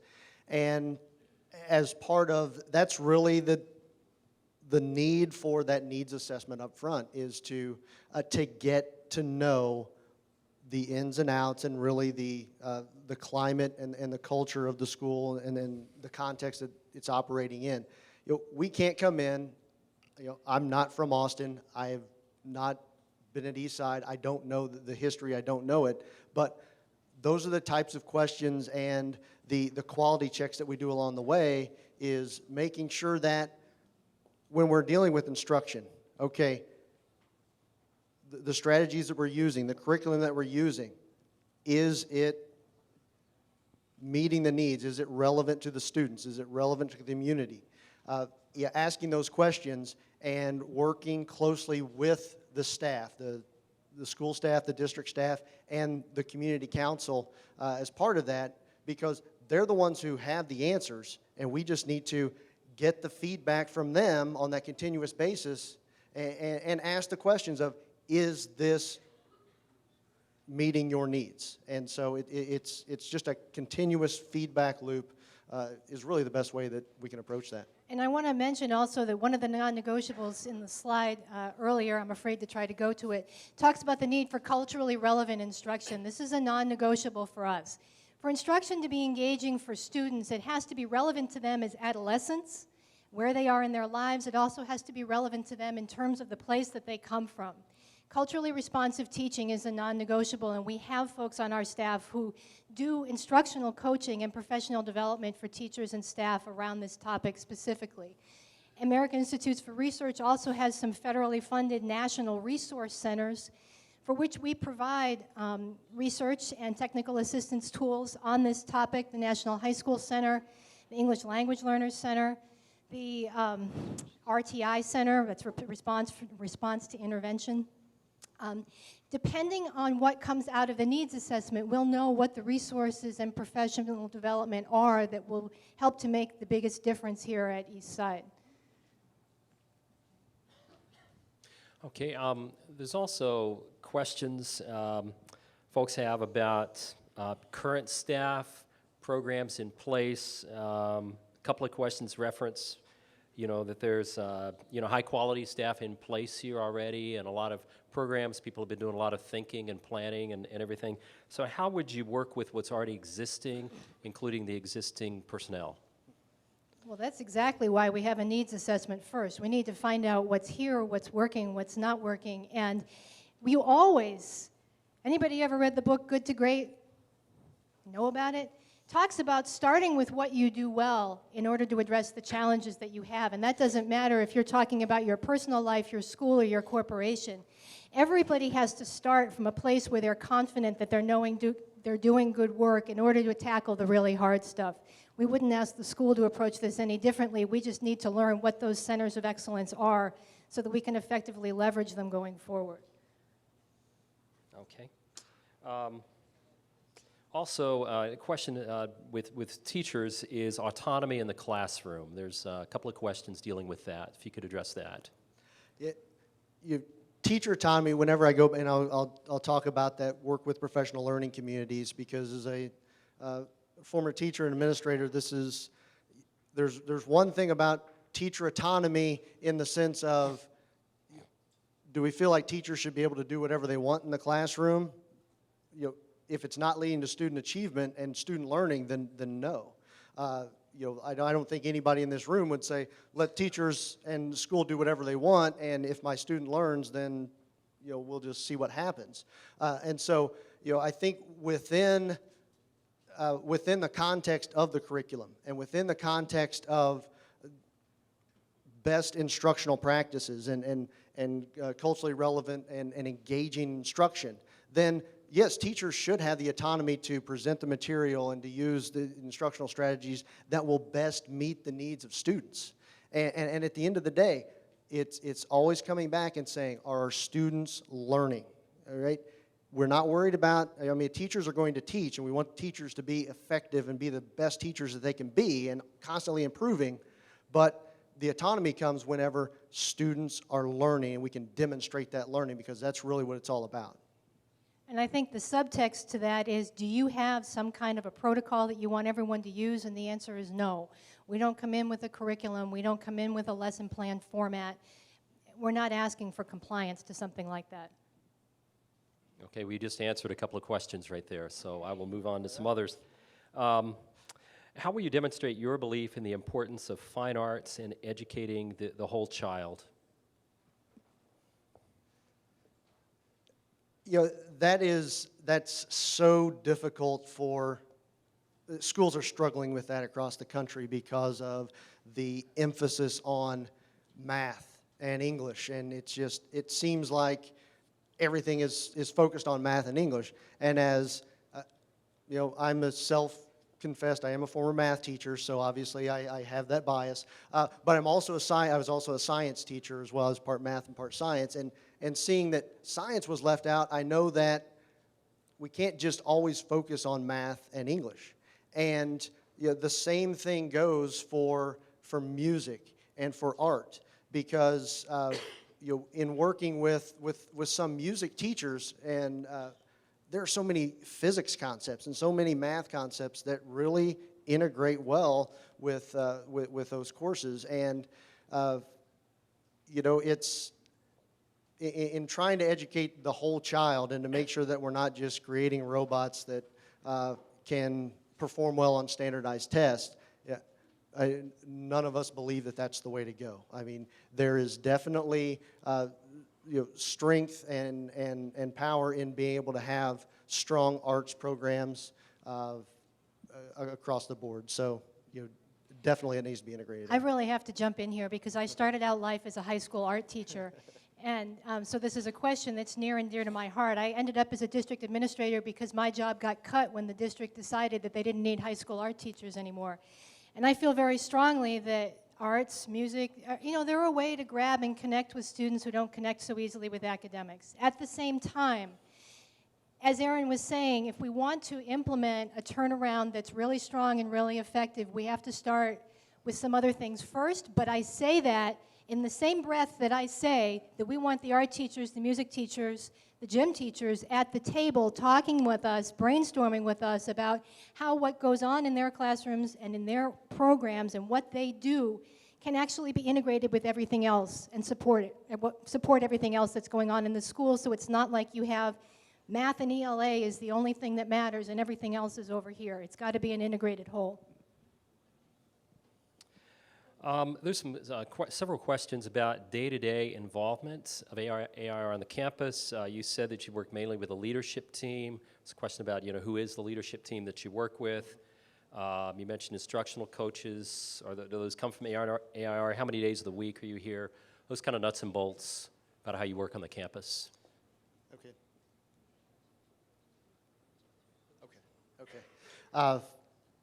In looking at, and I'll start with the school leadership team, and I'll talk a little about the instructional coaches.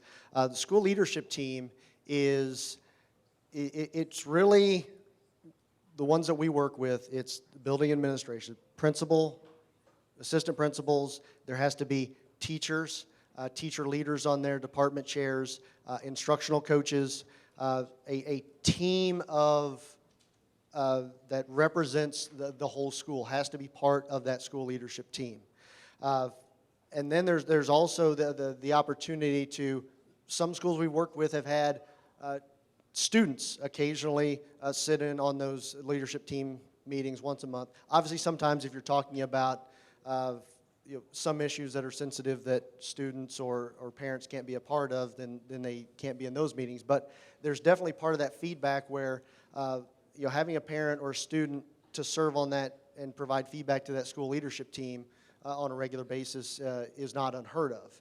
And so that's kind of the context of the school leadership team. The instructional coaches, the motto that we use is we work with instructional coaches who then work with the teachers. So our staff, our content experts, if they're here monthly or quarterly, depending on how it is, and that's kind of be determined over the next few years, we work very closely with the instructional coaches to build their capacity, because at the end of 3 years, 4 years, however long that we're working with Eastside, we don't want to AIR exit stage left and there's no capacity and there's no systems in place to be able to carry on the work and to include and to integrate great instructional coaching and great leadership team into the culture.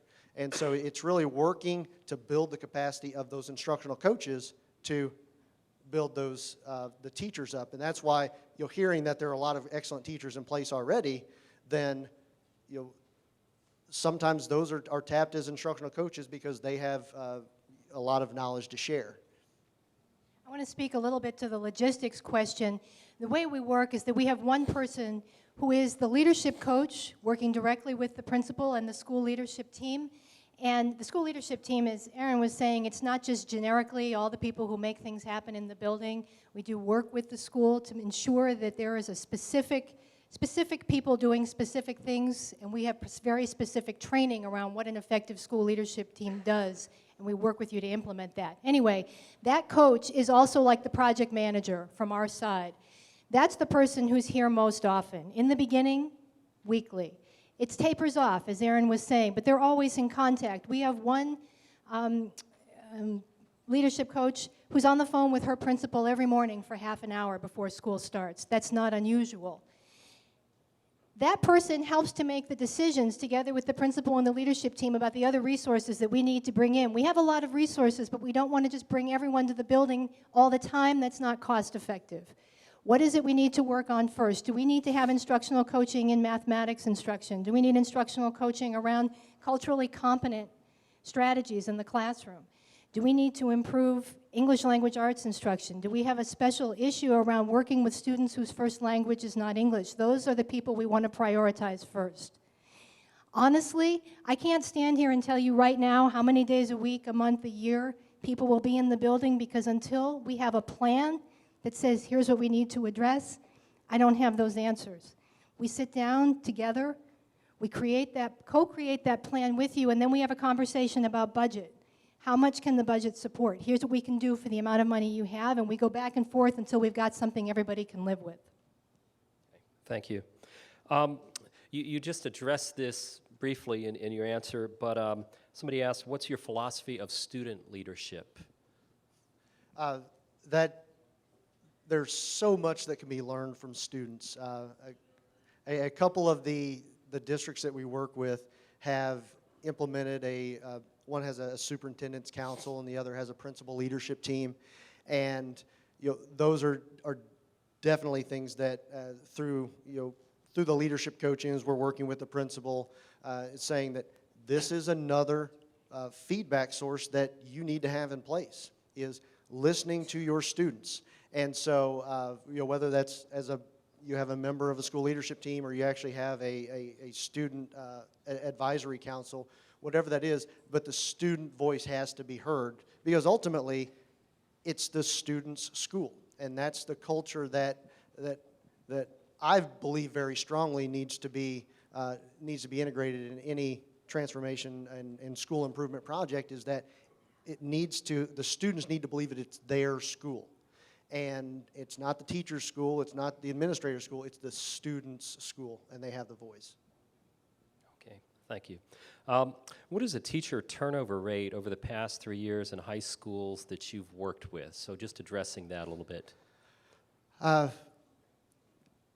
There are different projects, and the school improvement grants that we've worked with. One school that we worked with was a turnaround model, the federal school turnaround model. So by definition of that, they had to have 50% turnover, and they had to bring in 50% of their new students, or new teachers. Other schools that we've worked with have only had moderate or minor, maybe a handful of teachers brought in or transferred between schools in the district. So, and those are transformation models. So there's, just according to the federal guidelines, there are different ways they've approached that. But in looking at, Carrie talked about good to great, and we feel very strongly, and this is one of the things that we work with the leadership team and the principal in particular on coaching, is getting the right people on the bus and getting the right people in the right seats on the bus. And in order to make a school successful, you do have to have passionate people who are committed to student achievement and who are committed to students. And that's really the job of the leadership, is to constantly look at my staff, am I building them up, and are they passionate about this work? Because you can't teach passion. You can teach, we can work with them instructional coaching, we can build their skills, but that passion has to be there. And that's really one of the things that we work closely with the principal on, is determining what is important to those teachers. What drives them? What are they passionate about? And how can they build that into their teaching repertoire? And I also feel very strongly that You can't just come in and start slashing and burning and firing a bunch of people. That doesn't work because that just sends the wrong message. It's building the capacity of the people who are there. So if you have a teacher who is not as skilled but wants to get better, then let's work hard to get them better. And that's really what we work on. And if there's a teacher who is an average teacher, an okay teacher, but needs targeted specific support, let's find what they need and let's work with them on that so we don't have the constant turnover, because that's not good for anyone. So this won't surprise you that I have a story. We know, or at least I know from my experience, that schools experience teacher turnover for good reasons and for not so good reasons. The good reasons are someone retires, someone decides to go for an administrative certification, they move up. But other than that, you have teacher turnover for two reasons. One, the school is not considered a desirable school to be in, and teachers want to leave as soon as they can get a better position. Or two, the teachers that have been hired to be there aren't a good fit for the school. Sometimes it's not the school's fault, it's just that they got to be last in terms of picking from the hiring pool, and they got what they got. You know, we work to address those issues in two ways. One is to make sure that there are teachers at the table. Teachers are part of the school leadership team. You have the Teachers Association there as well. We need to ask, we do ask, what do teachers need? How do we make life better for teachers here? And it's not AIR asking that question. It's the leadership team working to ask that question, because you can't do school turnaround unless your whole team has your back. And that goes for the district as well. That's why we ask someone from the district to come to meetings with us at the school and sit at the table with the principal, because the principal needs someone higher up to have his back when he has to make really difficult decisions about, how to make changes at the school that might require district support. So one, we start by asking what teachers need and working with them to ensure they get what they need insofar as possible. And two, we work on changing the hiring process. We can't change what the district's rules are about hiring, but we can help work with what we know from the research about how to pick a teacher who's the right fit for a school that looks like this. And we help to construct interview protocols that reflect that. And then we work with the school on what's called an onboarding process, which means what do you do special for that teacher in the first 6 months, the first year that they're there, to make sure that they feel included, to make sure they're getting the extra support they need as a new person in the organization, and to make sure that they're in a position to succeed and lead going forward. We did this with Hazelwood East Middle School, the other school that I told a story about before. They put in a process whereby they were able to hire, they worked with the district to do this. They hired their teachers, new teachers at the beginning of the summer, and those new teachers were paired with senior teachers to teach summer school. So they taught alongside a mentor all summer. They got to know the school, they got to know the kids who were in summer school, they got to know their colleagues. These are teachers who were right out of college, had no prior experience. They came in September already having experience with students in that school and connections to senior teachers. Out of the, 6 teachers that they did that with? Everyone is still with them, but the program's only a year old, so I can't give you long-term data yet, but that's the kind of thing we look at. Okay, great. We've got about 15 minutes, so I'm going to try and go through a couple of topics that seem to be coming up that we haven't addressed yet. The vertical team, the feeder pattern for the school, what knowledge do you have of it, and how would you deal with or be working with Martin Middle School and the other elementary schools in this vertical team? We know about it. We know what we've read. We know that it exists. I can't say that I know those schools personally or have met the administrators, although some of them we met last night when we did our first presentation. We personally don't work with those schools, but it's important that that's part of the picture. That's why when I talked about the needs assessment, I said we would be collecting data on how does this high school connect with those schools? How do those schools connect with the high school? Are they together because they've been thrown together, or are they working as a team? And we work to build that team, not just in the school, but in, where else do they have to connect to in the community? Well, their community includes all the middle schools that feed into the high school. We want to work to make sure that that's a healthy relationship as well, and that what we've learned from the needs assessment about what works and doesn't work in terms of how students choose where they go to high school and where they end up is something that gets addressed starting in that first year. I'm sorry, I lost my thread. Was there a piece of that I didn't answer? No, I think you did. Okay. You did fond of that. Okay, so a different topic, and you may want to work with your team here. Please summarize the research base for the Universal Design for Learning and describe the evidence that it will be effective for students in need of remediation, including special ed students, as well as ELL students. Okay, can you say that one again? I'll read it one more time. I needed to read it Okay. a couple of times here. Please summarize the research base for Universal Design for Learning, UDL, and describe the evidence that it will be effective for students in need of remediation, including special ed students as well as ELL students. So Universal Design for Learning is not a non-negotiable for us. It's not a core piece of our package, although it's something that we're happy to work with. I'm going to be perfectly honest with you. I can't stand in front of you and summarize our research base, but we can go back to that slide that talked about the 6 components that we address. We have a full page of research that supports each of these, talks about right here. Comprehensive diagnostics, collecting data, leadership that drives change, student-centered environment, a coherent instruction guidance system, educator effectiveness, family and community engagement. We do know the research, certainly. It's all in our proposal. It's all in our materials. I apologize that I can't stand here in front of you and rattle it all off the top of my head because I don't have it that memorized, and anything that I did, you'd be able to poke holes in because there would be a piece I'd forget. We have those pages. I'd be happy to make them public. I'd be happy to provide them to you in Spanish. Okay, great, thank you. There's several questions about, one question was relationship, just clarifying between Gibson and AIR, just that, and also to whom would you be accountable? You have probably a board and others, so if you could describe how you view your accountability. Okay. You want to talk about the Gibson partnership? So there are 3 questions as I understand it. What's our partnership with Gibson look like? 2 questions. Really, and to whom are we accountable? Yes. Our partnership with Gibson is that we work very much like a team. You know, in the beginning, Greg joked and said they're like our Austin office. That's not far from the truth.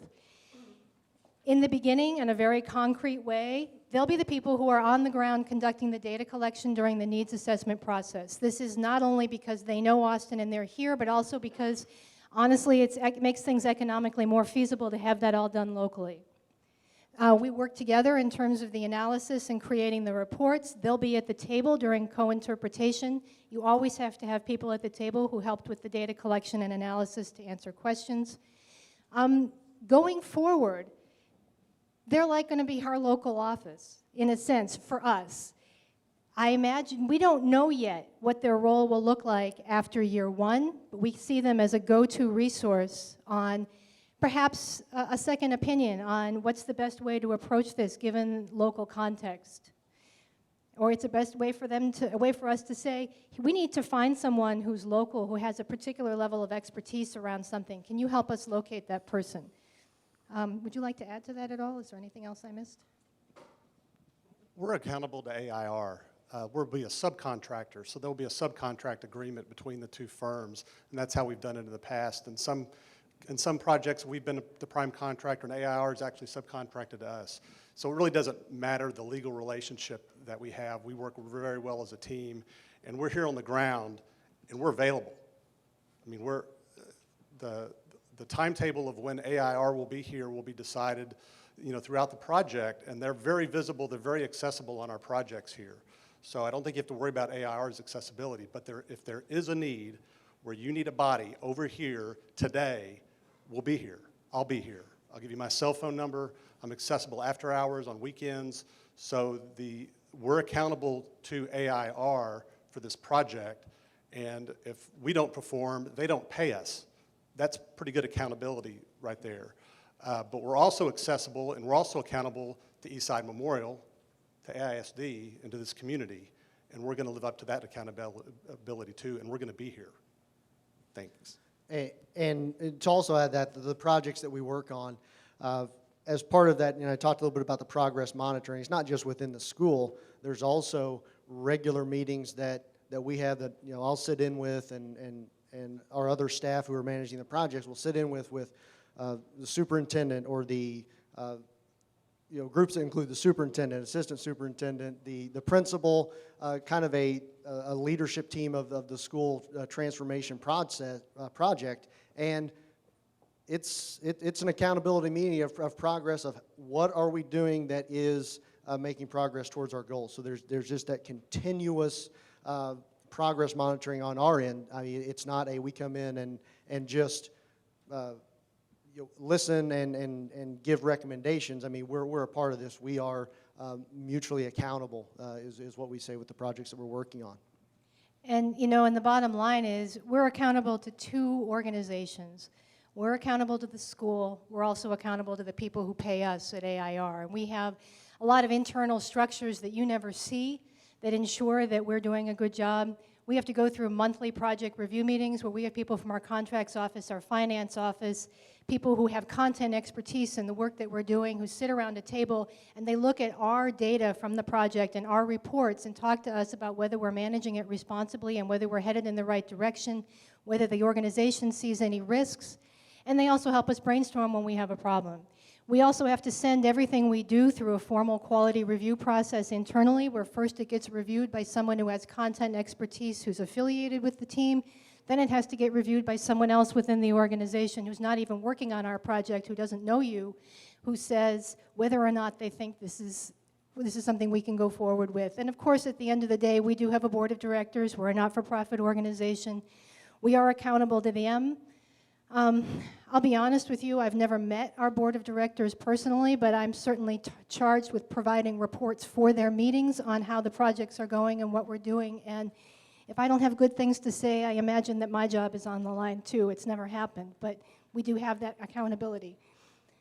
Personally, the people who work on the projects, I have to say, always feel primarily accountable to the school because this is the place we're working hardest to make the difference.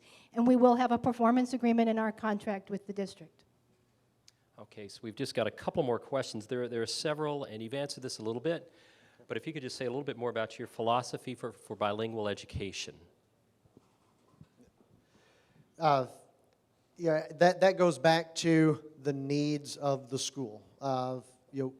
I personally do not have a lot of experience with bilingual education. I'd be lying if I said I did, but knowing that is the need of the school, that's definitely something that we'll work with on the needs assessment and work closely with in creating the plan going forward. And that's where, since I don't know or our project manager may not be the expert in that area, that's where we really will tap into the extra resources in our organization, because we do have experts in the area who we can tap into, who we can get information from, and we can bring in to help consult on the project. So you're not just stuck with the lack of expertise of Aaron standing up here in front of you. We know where to go in the organization to get that support. And I will say AIR as an organization does not have a formal philosophy on bilingual education. There are a variety of different models that communities may choose to adopt, whether it's transitional bilingual education, full immersion bilingual, or English as a second language. We work with whatever the district and the school have selected as best meeting the needs of the students. If something comes out of the needs assessment that says what you're doing is not working, then we're going to work with you to come up with a program to help you select a program. We're not going to create it. To help you select something and put changes in place that will better meet the needs of your students.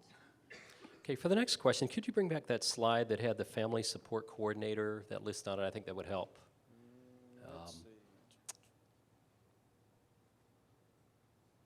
Yeah. So, yeah, there was a couple of questions just to clarify. We have an AISD, a parent support specialist position. So how would that differ from a family support coordinator? And we have a campus advisory council. How does that differ from a school community council, that kind of thing? Without really seeing them in operation, I don't know how.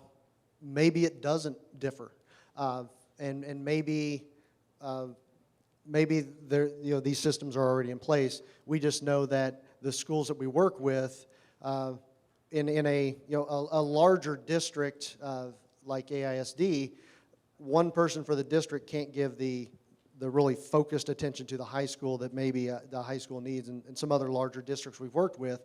And so that's why they have looked at their budget and they've kind of found money and reprioritized things to say, yeah, there is this district person who's over it, but we really need someone dedicated to the high school to meet our specific needs.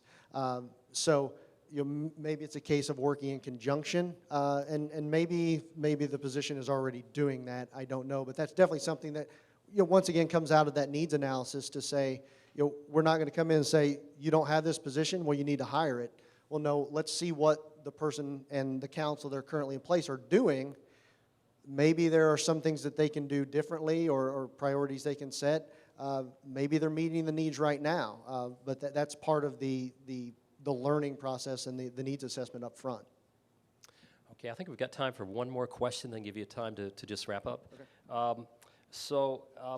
How would you implement your program and provide effective professional development without overwhelming teachers with more meetings and initiatives that detract from time available for current lesson planning, et cetera?